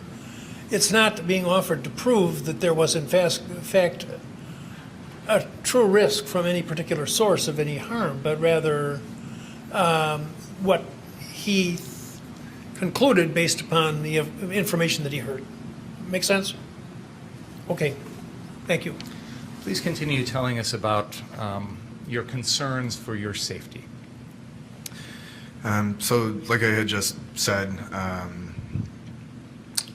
it had been made aware to me that people online were making threats, going above just personal opinion, as well as people coming outside my place of residence, family members, including my mother, my grandmother, an aunt that I had hardly talked to.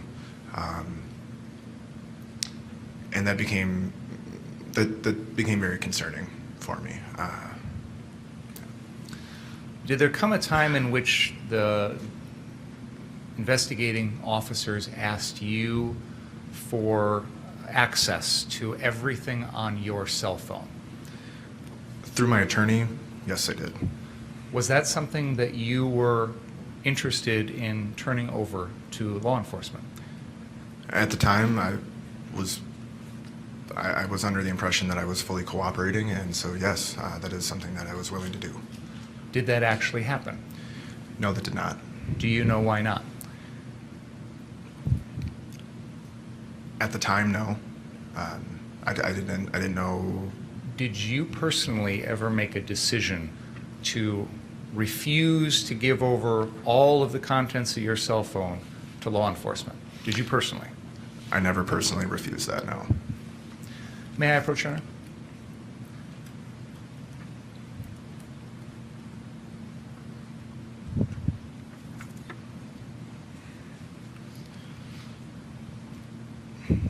Mr. Grosskreutz, I have put in front of you a document which has been marked as exhibit number 68. Do you recognize that document? I do. Can you tell us what that is? Essentially, this document that I'm looking at is an official form for informed consent to disclose evidence, personal property, personal records. Do you know whose form that is? My form. Well, Oh, sorry. which agency or entity created that form, if you know? It is marked by the Kenosha Police Department and the Kenosha County District Attorney. And is this a form that was presented to you by a law enforcement officer so that they could get access to your medical records? Yes. Did you sign that form?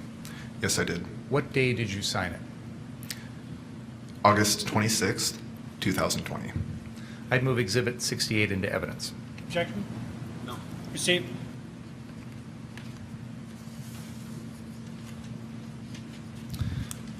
After everything that you've been through, Mr. Grosskreutz, do you still have any physical issues with your arm?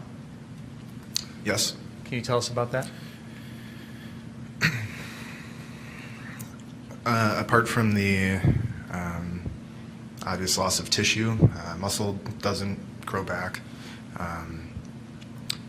Aside from that, and perhaps things being difficult, like larger, heavier things being difficult to lift, I do have a neurological deficit on my arm.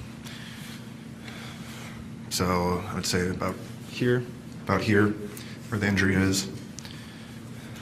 Essentially all of this, and through my thumb, I'm not able to feel. I am able to move it, but there is no sensation in that area. And I just want to, for the record, demonstrate you held up your right arm. You indicated that the wound was near the crux of your elbow. Correct.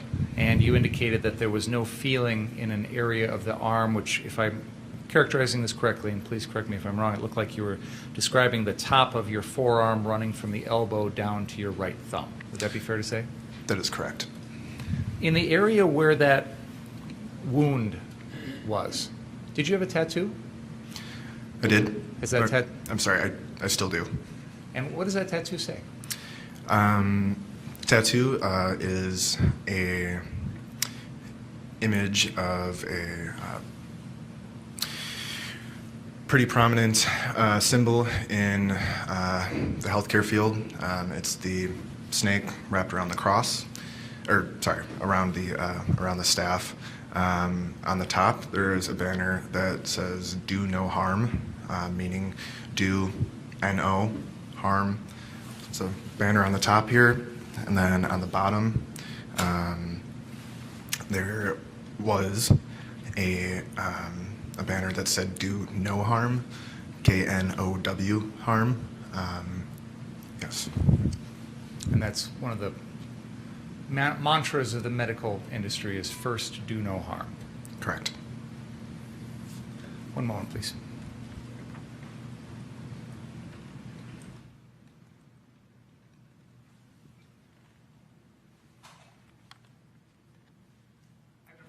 Thank you so much, Annie. Are you okay for your donation and your support? I really appreciate you.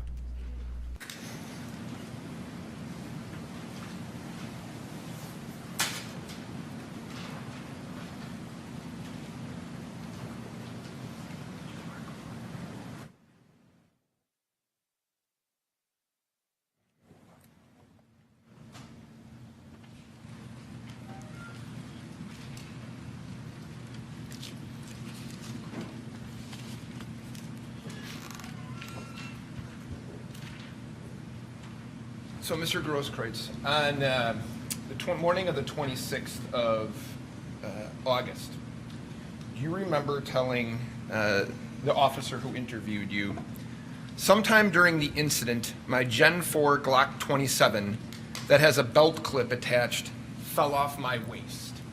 Remember that? I don't recall saying that, no.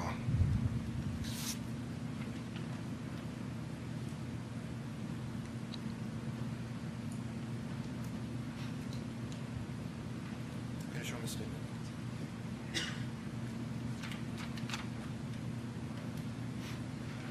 Mr. Grosskreutz, I'm going to show you what has been marked as exhibit number 69 for identification. Do you recognize that document? I do. Okay.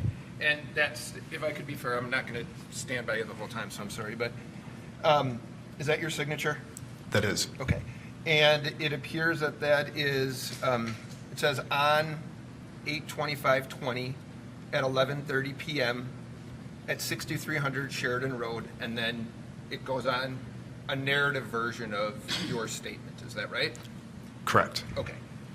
And if I could, toward the end of that large paragraph, you'd agree it says, sometime during the incident, my Gen 4 Glock 27 that had a belt clip attached fell off my waist.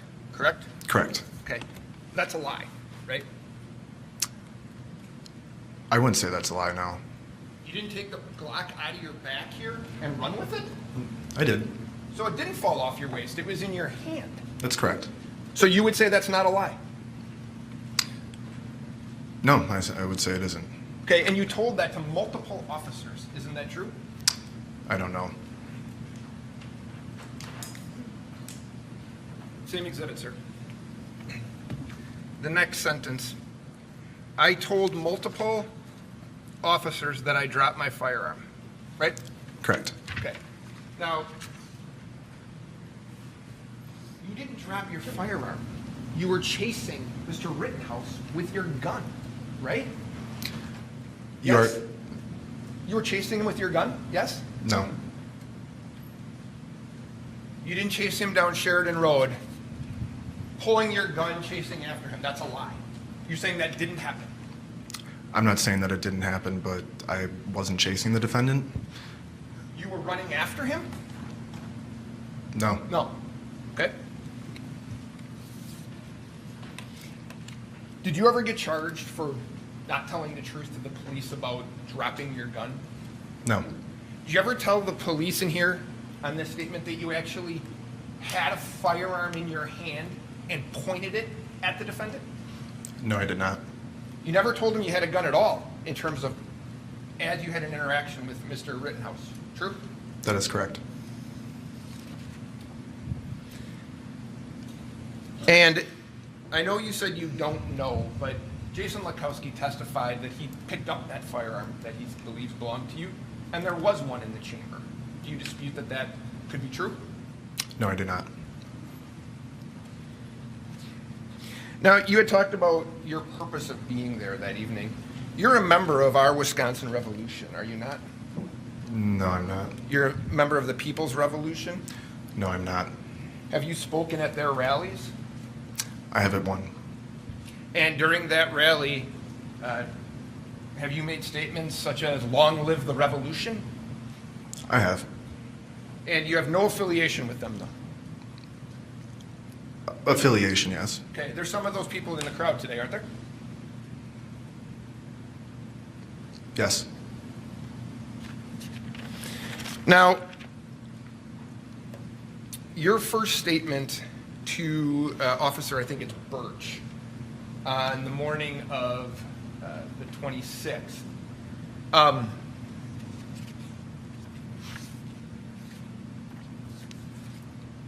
When he's asking you about what happened,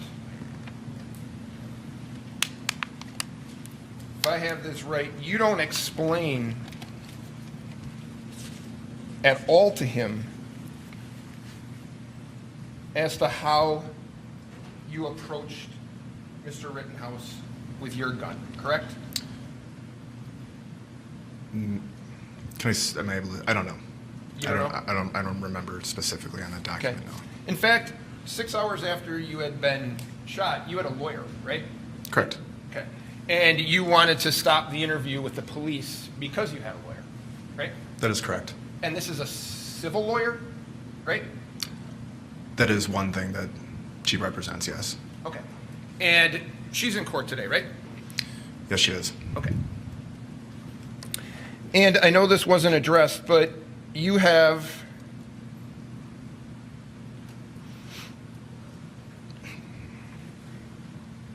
going to show you Exhibit 62.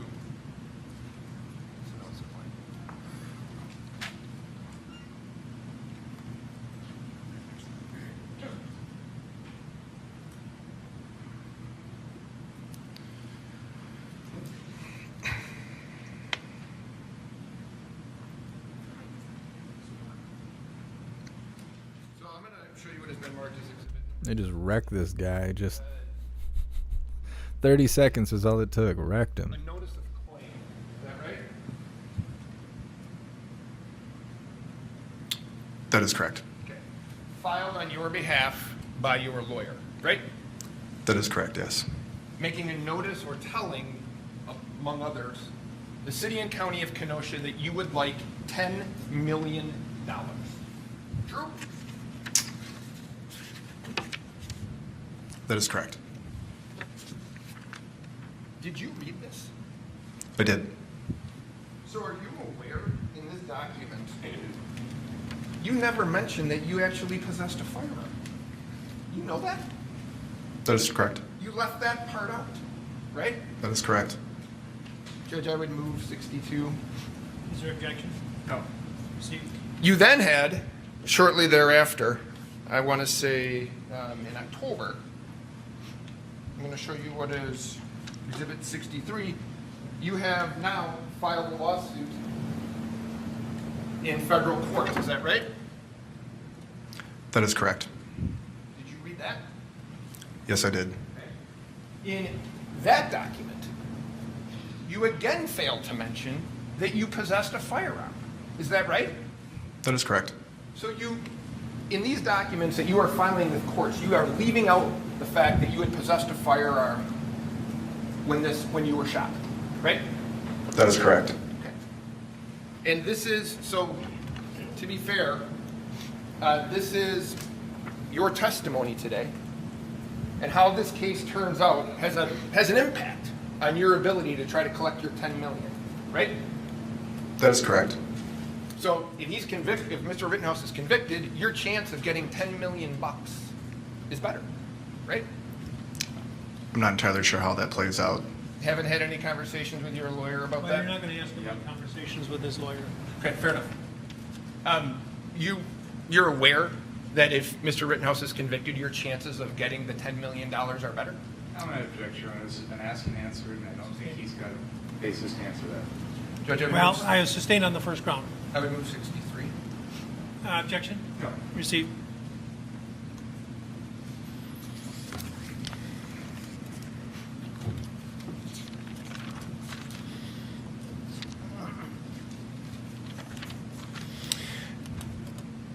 So you were asked by Attorney Binger about a live stream that you had been running that evening, right? That is correct. All right. And there are, as far as I can tell, 3 instances in which you see, at least on that live stream, you see Mr. Rittenhouse. Do you agree with that? Yes, I would. Okay. Do you have them?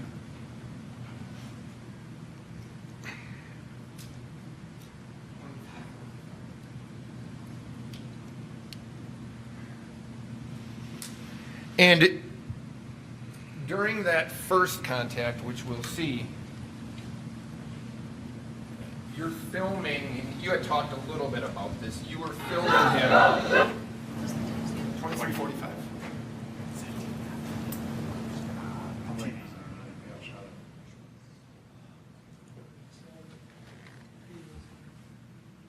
That's fine, just wait.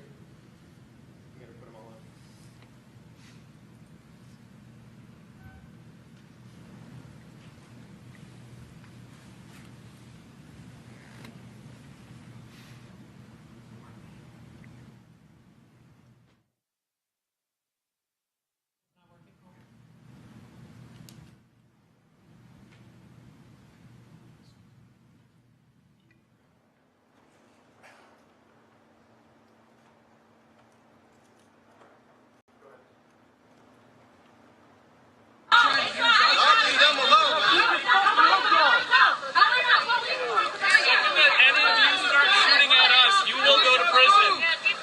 got some tear gas going.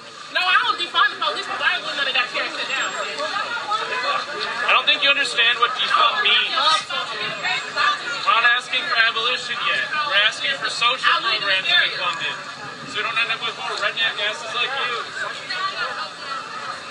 Yeah, when I see her in the street, I'm gonna put these hands on that bitch. This is my like 5th time tonight. I don't like being tear gas. Nobody likes being tear gas. I understand why you guys are out here, though. There's a lot of fucking people from out of town last night. I'm not seeing as many people from out of town here tonight. I don't think it's been very No, and like our whole goal here, cops are straight up with us, right? They were gonna push y'all to us, have y'all get pissed off at us, and then wrap you guys the fuck up. right. So that's Time that you saw him have contact with people who were carrying the woman, you had said? Yes. Okay. And now, to be fair, you didn't think he was doing work as an EMT properly, right? In that instance, Yeah. no, I wouldn't say that. You wouldn't say that you thought he was doing it? How did you think he was doing it? I hadn't even observed the defendant administer anything, so at that point, You didn't see him threaten anybody, right? no, I did not. You didn't see him point his gun at anyone? No, I did not. Didn't see him raising his voice in an agitated manner or anything like that? No, I did not. Okay. And I know you said that you heard people say something along the lines of don't go to them. Do you help her out? No, I do not. Okay. Now, later on, 31 minutes. 31:00. Later on, you see him walking. Would that be fair? Right? You can play it from right there.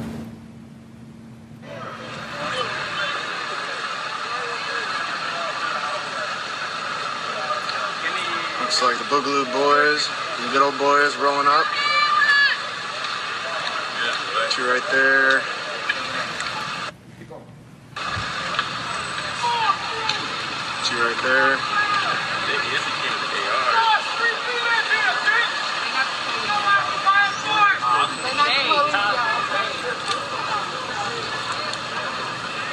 You fucking laughing? Fuck you!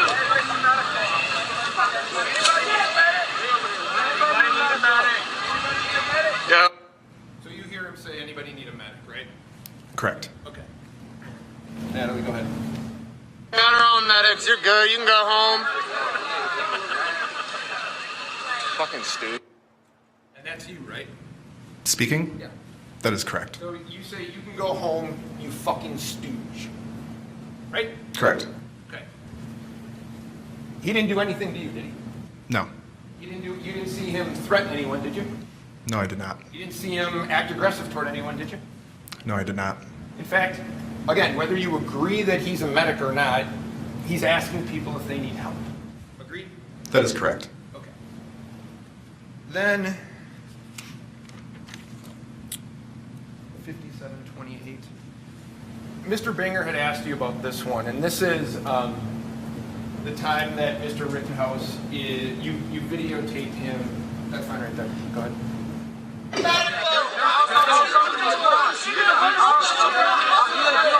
understand.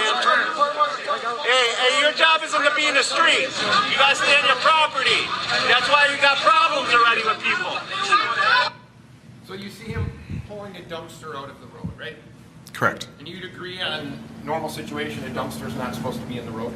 In normal situations, yes. And you hear somebody telling him, hey, that's not your job. You're not to do that, right?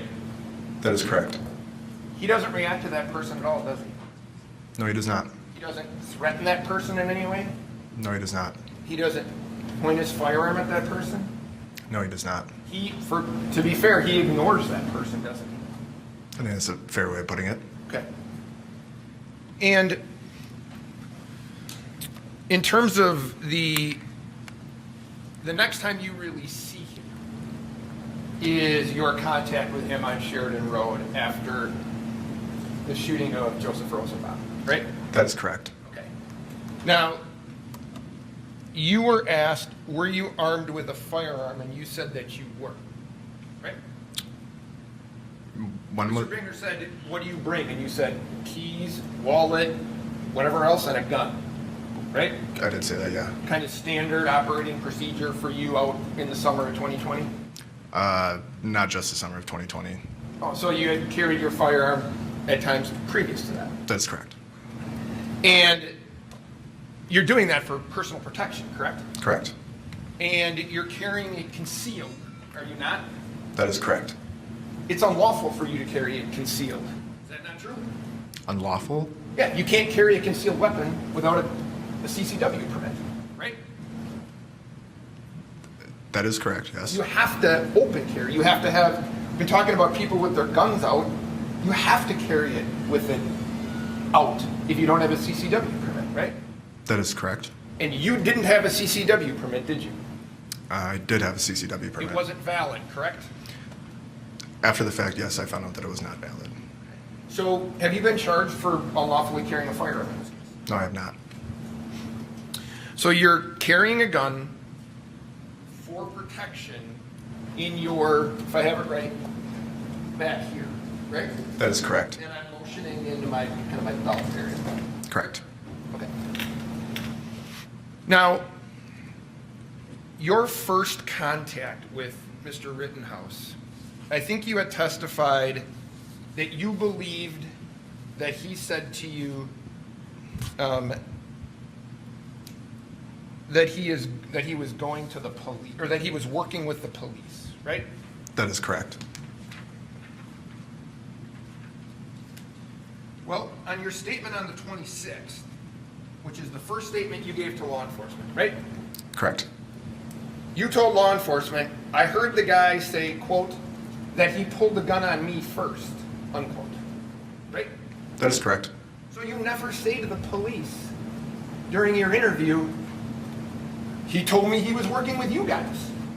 You never tell them that, do you? That is correct. So when you make contact with Mr. Rittenhouse, tell me if this is fair. And I'm not, Mr. Binger's asked witnesses to do this, so I'm going to ask you to do the same. You've probably watched videos, you've probably seen all this. I'm asking you to put yourself back there at that time, okay? You know shots are fired, right? Correct. Okay. And the only information that you have is Mr. Rittenhouse saying, according to you, he pulled the gun on me first, right? Correct. And based on that, you believe there's an active shooter. Not solely on that, but yes. You don't have any information, correct? I had minimal information. And in fact, what he says to you was, I'm going to the police, correct? That is correct. And he's running toward the police, isn't he? That is correct. Okay. So what you, and tell me if this is right, you have no idea what happened with Mr. Rosenbaum, do you? Apart from, no. No. On that day. Correct. Okay. And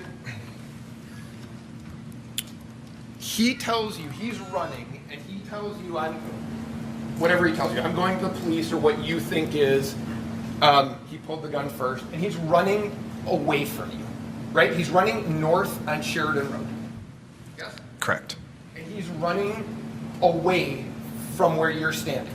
True? Correct. You at that point pull a firearm out from your belt and begin to chase him. True? That is not true. I want the picture.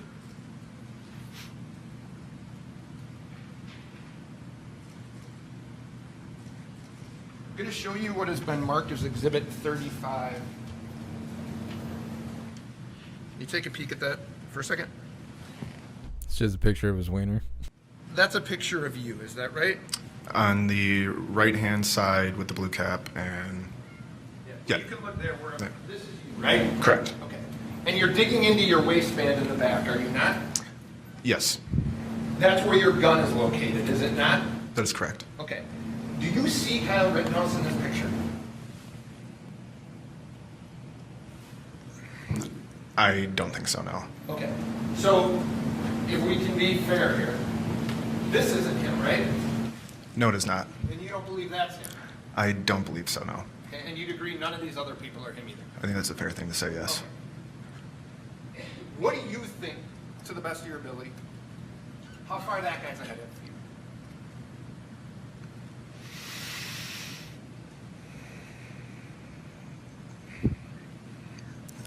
It'd be hard to tell, but based on what I can see here, maybe 30 feet. Okay. So you believe, based on this, Mr. Rittenhouse is more than 30 feet ahead of you because he's not behind that guy, right? Yes. So he's 30 feet, at least 30 feet ahead of you. You look like at that point you're moving. Is that right? That is correct. Okay. So with him 30 feet ahead of you, running away from you, at that point you pull your firearm and begin to chase him, correct? No. You don't begin to chase him? Nope. No, I do not. You head in the direction that he's running. Yes? Correct. But you just happen to be running in that direction? It has nothing to do with Kyle Rittenhouse running in that direction? No, it does have to do with the defendant running in that direction, yes. Okay. So you are trying to chase him down? No. You can't tell me this guy's not Antifa the way that this conversation's going. You can hear people yelling at that point, get him, get his ass, things like that, right? That is correct, yes. Did you hear, there's one that I've heard on this, and I don't know if you've heard it. Cranium that boy. Did you hear that? I've heard it after the fact. In that moment, I do not recall hearing that, no. Okay. But you acknowledge you hear get him and get his ass. Correct, I do. Okay. So, fair at that point, you believe those people are chasing him down. Yes, I do. And I'm going to use the word mob, you use whatever word you want. It's getting bigger as they're running, isn't it? More people are joining this. I think that's a fair thing to say. And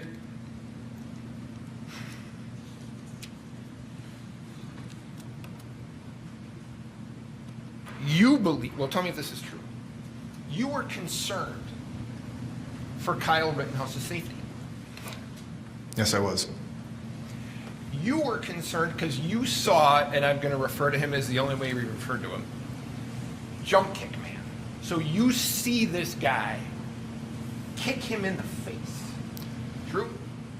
I do not see Jump Kick Man kick him in the face. You see him attempt to kick him in the face? From my perspective, I didn't see any specific motion regarding kicking. But it is fair to say that I did observe Jump Kick Man going over the defendant. Okay. And he's going, if you remember, he's going over the defendant with his foot in the air, correct? I don't recall that. You have a picture of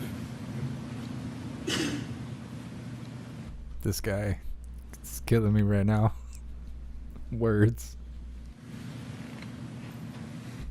I was running with a mob that was chasing down Kyle, but I wasn't chasing Kyle. I was just with the mob.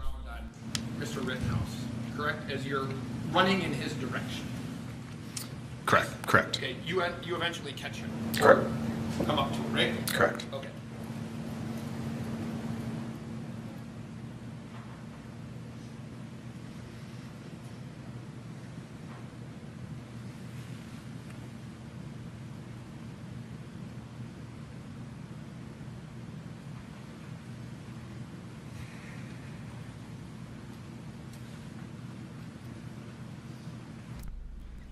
The attorney can't even look at him. It's like, you're a whole tard. You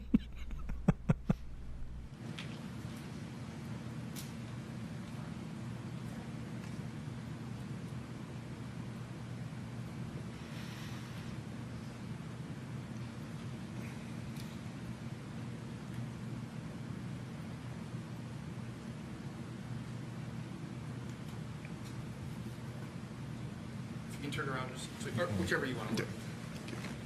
You see that going on, correct? Correct. Okay, so if we're being honest with one another, he appears to be trying to kick him in the face, right? In this photograph, yes. Okay. How far away from this when it's going on are you?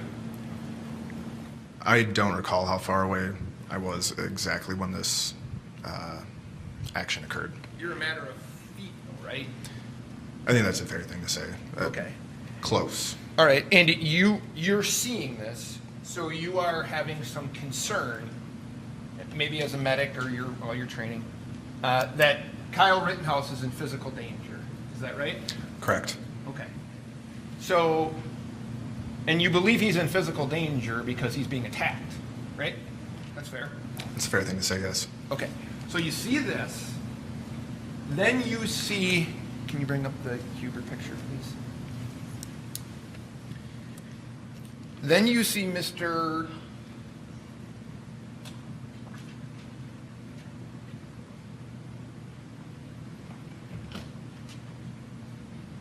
Then you know that's, you didn't know it then, but you know now that's Anthony Huber, right? Correct. Okay. And you saw this happening, right? Correct. And it was no more from me to you away probably at that point, true? I don't recall, but that's probably fair. Ballpark? Yes. And in fact, you had mentioned to the officers that you even recalled Mr. Huber holding onto the trucks of that skateboard when he was striking him, right? Correct. And that, to be fair, as a medic, that concerned you, did it not?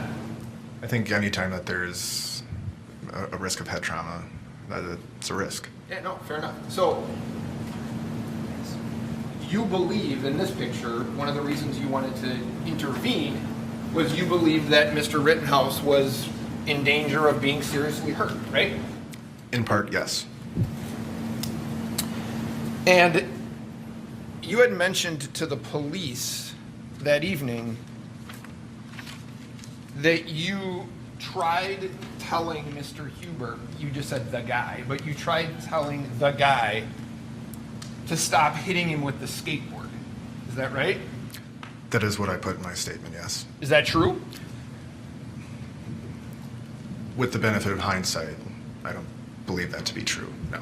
Okay, so when you told that to the police that you told the guy with the skateboard to stop hitting him, that's not correct. That's not true. That is correct.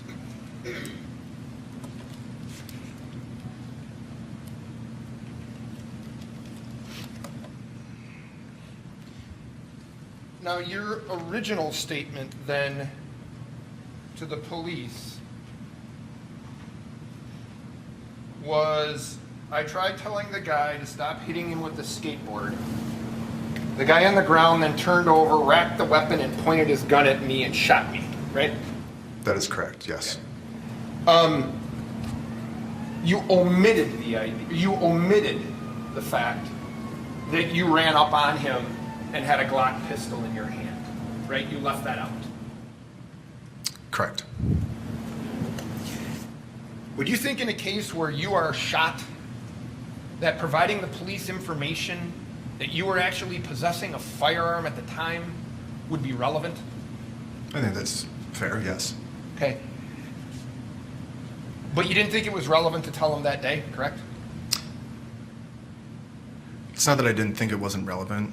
After the defendant had shot me, I had just gotten out of surgery when the Kenosha police officers had arrived and just gone through one of the most traumatic experiences in my life, both emotionally and physically. I'd just gotten out of surgery. Had just been sedated. I was on pain meds. So, Go ahead, I'm sorry. I don't want to interrupt you. sorry. It wouldn't have been a purposeful omission. You were asked at that same statement what you did for work and you refused to answer that, right? That is correct. So you made a conscious decision to not answer that. That is correct. You weren't so drugged that you couldn't answer that question, right? I refused because I was worried for my safety. My point is that you had a thoughtful process not to answer that. True? That is correct. You told this officer specifically what Mr. Rittenhouse was wearing, correct? That is correct. You had a thoughtful process, even though you just got out of surgery and were drugged and whatever else was going on, which I understand. You were still able to answer all those questions to the best of your ability, and they were accurate, right? To the best of my ability, yes. Okay. The So, drugs only the affect fact certain that you questions. failed to mention that you possessed a firearm when you were shot and that you dropped it. Were those things that you forgot because of your medication? I would say not only the medication, but also the traumatic experience that I had just gone through. And you understand it's the only information that you appeared to have forgotten that puts you with a gun directly in front of him, right? That is correct.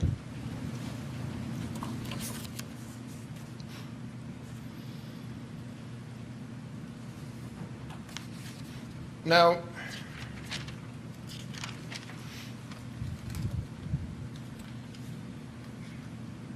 you are also then interviewed again by law enforcement in September. Is that right? That is correct. You bring your lawyer. Correct. Mr. Binger's there? Not in person. Okay, but he's present in the... He is attending the meeting, yes. And there were three... Sorry, he was present via Zoom. Okay, and there were a total, if you remember, 3 prosecutors present, right? The only 2 people who I were aware were their official capacity was the lead detective, Ben Antaramian, hopefully I pronounced that correctly, and then Mr. Binger. Okay, But as for the other people, I'm sure they mentioned their names, but those were the 2 people that stuck out, I guess I should say. So the people that you recall, Detective Antaramian, Mr. Binger, your lawyer, and you. Correct. And you were asked on that day, which would be, now that would be your second statement, you were asked about what had happened, right? Correct. And had you viewed some of the video between the shooting and the interview that you gave on, I think it was the 24th of September? I can't say for sure, but I would say it's a very fair guess that I had at least seen something at that point, or by that point. And in that interview,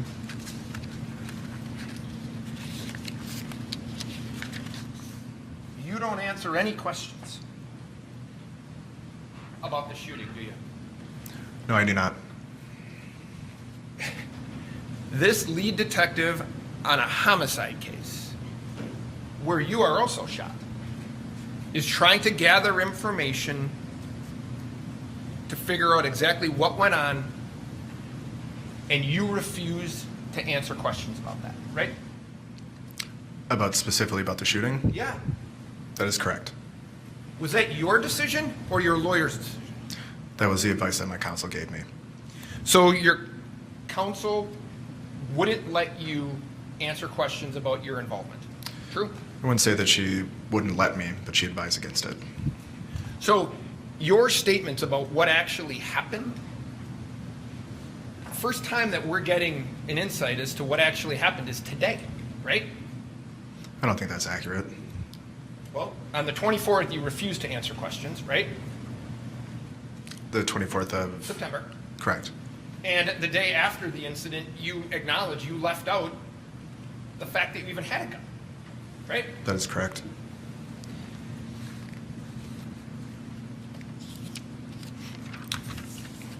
You, Mr. Binger asked you about this.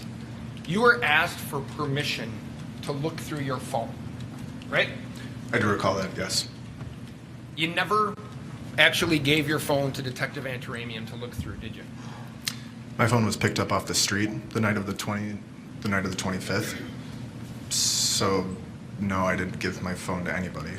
Somebody, and I'm assuming a police officer had picked it up. My question to you, that wasn't my question to you. My question to you was, Detective Antaramian asked you for permission to look through your phone, and you never gave him your phone. True?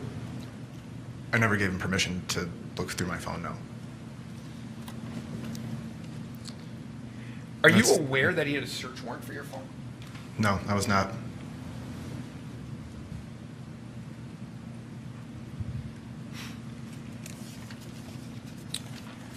So,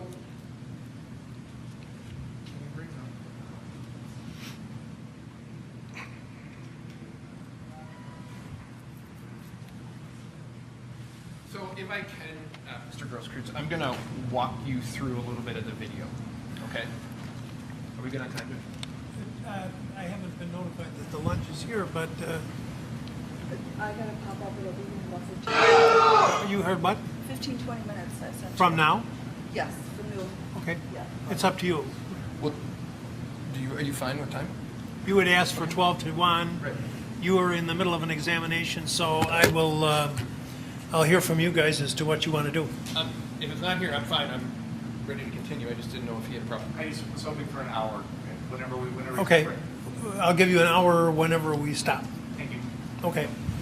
Okay, so just, I'm going to have you stop it a lot. Okay, go ahead.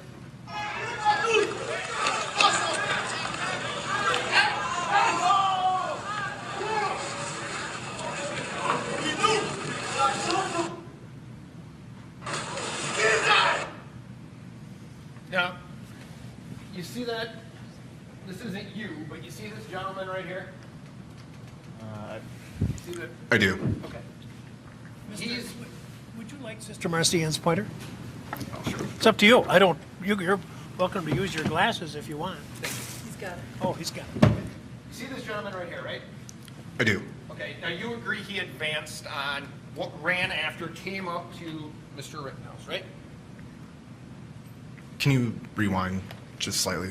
Can you just go, if you know, go back 10, but. Yep. So, you agree that he runs up to Mr. Rittenhouse and then applies the brakes, right? I do. Okay, and you'd agree that he's feet, me to you away. And that's a Okay. fair assessment, yes. 2-3 feet. He's advancing on Mr. Rittenhouse, and you'd agree, he puts his hands up, and Mr. Rittenhouse never fires his gun. Correct? That is correct. Okay. Now, you're off screen here at this point, right? You haven't come into the frame yet? No, I have not. Okay. That is, for lack of a better term, this gentleman right here. This is Jump Kick Man, right? I believe so, yes. So, you can play it.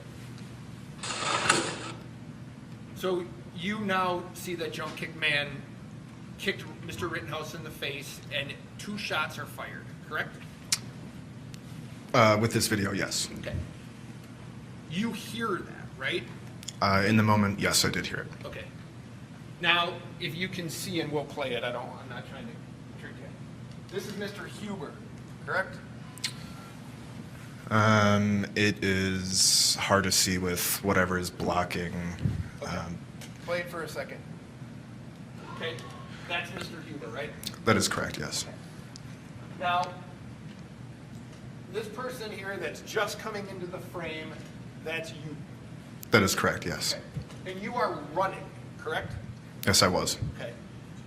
Now, you had originally said that you wanted, you were going to tell Mr. Huber to stop beating him, but now you understand that you didn't say anything. You were just running, whatever word you want. You're moving towards Mr. Rittenhouse, right? That is correct, yes. Okay.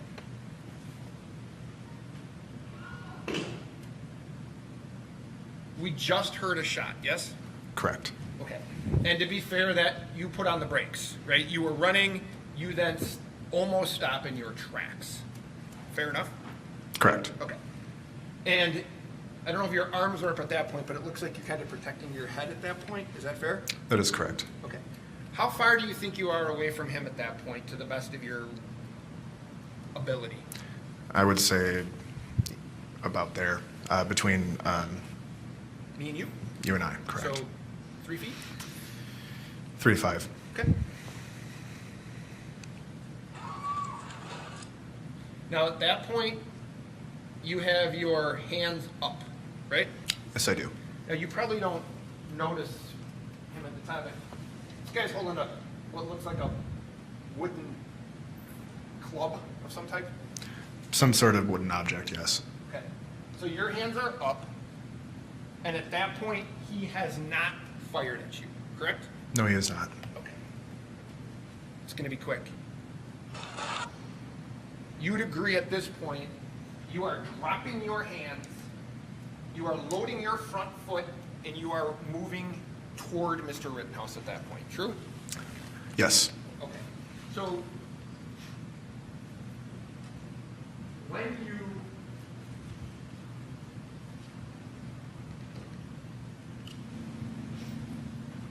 were shot, can you bring up the photo? You'd agree, and now wait, how close do you think you are to him at that point? 3 feet. If it was 5 feet before, it would. So So tell me if I've got the lay of the land. At this point, you're holding a loaded, chambered Glock 27 in your right hand. Yes? that is correct. Yes. You are advancing on Mr. Rittenhouse, who is seated on his butt, right? That is correct. You're moving forward, and your right hand drops down with your gun. Your hands are no longer up, and now the gun is pointed in the direction of Mr. Rittenhouse. Agree? I'll give you a picture. Maybe that'll help.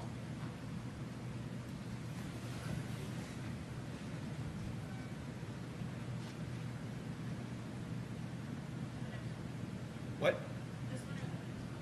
What's the next one? He's been marked as exhibits. So I know it's kind of confusing because I can't show the photos, but basically this dumbass puts his hands up. He's got the pew-pew in his hands. Kyle assesses the situation as he's sitting up, and I'm pretty sure he's already smoked somebody. Assesses the situation. The guy puts his hands down, basically pointing the pew-pew at Kyle, and then lunges towards him to make contact. That's a photo of you, yes? Yes. Okay. That's Mr. Rittenhouse? Correct. Okay.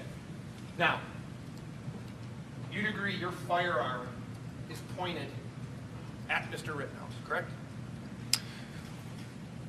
Yes. Okay. And once your firearm is pointed at Mr. Rittenhouse, that's when he fires his gun. Yes? No. Sir, look, I don't want to... Does this look like right now your arm is being shot? That looks like my bicep being vaporized. Yes. Okay. And it's being vaporized as you're pointing your gun directly at him. Yes? Yes. Okay, so when you were standing 3 to 5 feet from him with your arms up in the air, he never fired, right? Correct. It wasn't until you pointed your gun at him, advanced on him, with your gun, now your hands down, pointed at him, that he fired, right? Correct.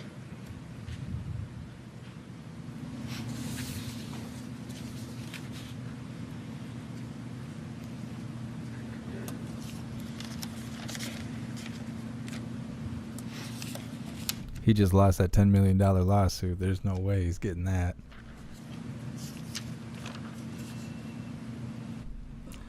He said, my arm is being vaporized.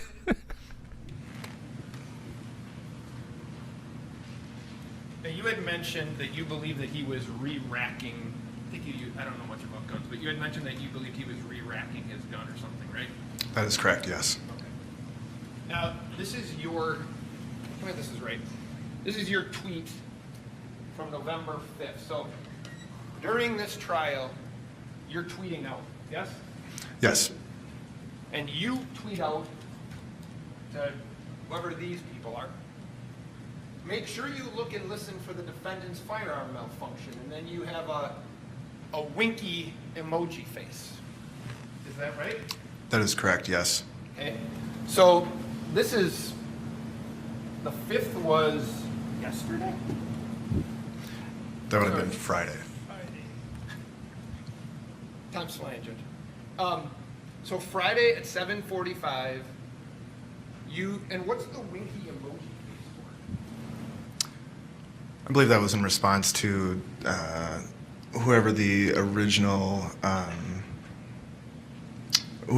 poster is on there. I don't know what the original post was, but it was more than likely in response to this person's opinion that they had posted.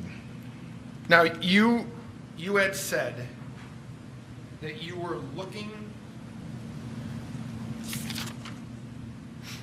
for a non-lethal way to end this interaction. That is correct, yes. Yet you pulled your gun out and began, I'm going to use the word chase. You began chasing or running after a man who was running away from you, correct? That is correct. Now, you had said, and you were asked about the do no harm and the tattoo on your arm and things like that, right?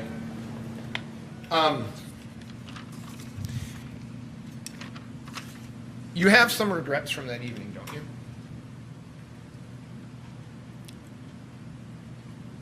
No. Well, Jacob Marshall's your roommate, isn't he?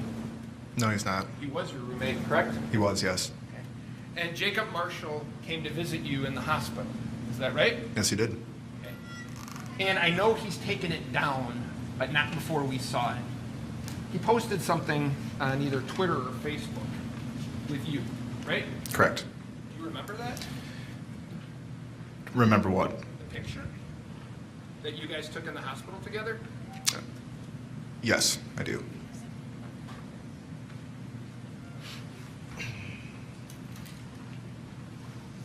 We haven't gotten to it yet, Your Honor, but I'm going to be objecting on hearsay grounds, yeah.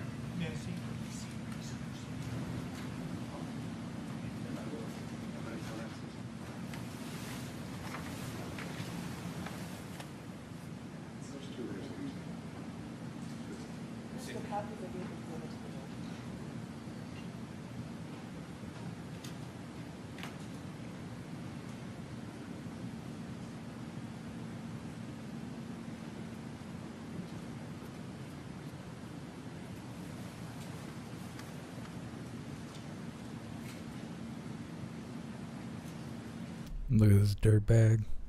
He knows he ain't worth nothing. Look at his face.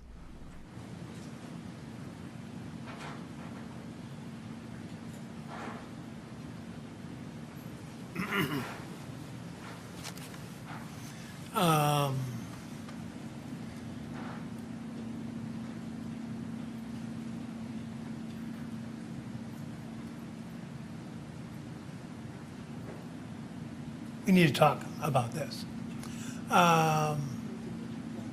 So maybe we should.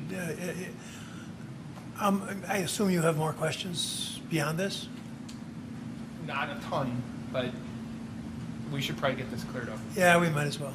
Let's take a break. Please don't talk about the case during the break. I assume your lunch will be here shortly. Don't read, watch, or listen to any account of the trial. Okay, see you in a little bit. See you at about 1:15. Thank you. All right, everyone. So that wraps up this part of the trial. Let me mute the video really quick. All right. So what we're going to do is we're going to do the Pledge of Allegiance. Then we're going to wrap this up. I got to run to the post office and pick up all the goodies that my hooligans sent to my P.O. box. Maybe I'll try and snack some lunch on the way back. Make sure you guys get something to snack on, get some drinks, and maybe a beer or two for later on at the end of the trial. I will try and get that myself. But first, let's get the Pledge of Allegiance going. While I'm getting this set up, if you're new here, please subscribe or follow on whichever platform you're currently watching right now. We try to go live every single day, and I appreciate all of you being connected to me. It helps my channel grow on all these platforms, and it also tells the algorithm to bring in new viewers to be able to see what's going on around them. So please follow or subscribe.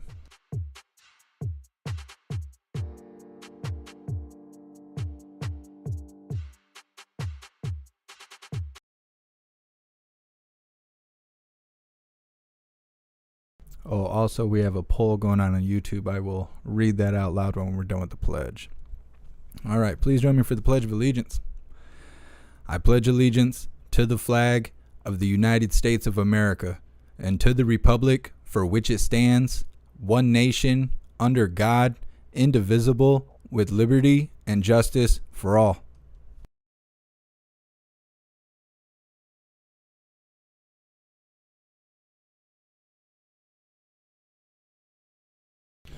All right, let's read this poll. Ooh, it's a close one. Where did they graft the witness's skin from to rebuild his soy arm? Did they? 35% says they just used soy. That's how they rebuilt his arm. 29% says the extra is from his gender change. 27% says that they graft the skin from his boyfriend's cheeks, and 9% say they graft the skin from his own cheeks. 675 votes, all legitimate. Oh, 676 actually. Don't let me miscount. We know how that goes. We're going to have to run an audit. Anyways, thank you guys so much for participating. You hooligans are so awesome. I appreciate all of you. Big shout out to everyone that made donations, joined the membership program, or purchased any merch. I wouldn't be able to do this without you, so thank you guys so much. We will be back in just about an hour or so. They're usually a little bit late coming back in from lunch and stuff, so about an hour I will see you guys for the rest of this trial. Like I said, get some snacks and stuff because we got a few more hours of this stuff to go. I'm sure there'll be more lying and crying and things to laugh at, as well as watching justice get served with a proper self-defense verdict is what we're all hoping for. Anybody saying otherwise is just extra scared, and that's all there is to it. Thank you so much, Prim and Farrell. I really appreciate the donation and support. Anyways, you guys are super awesome. Thank you so much for being here. I really hope to see all of you in an hour or so. See you guys soon.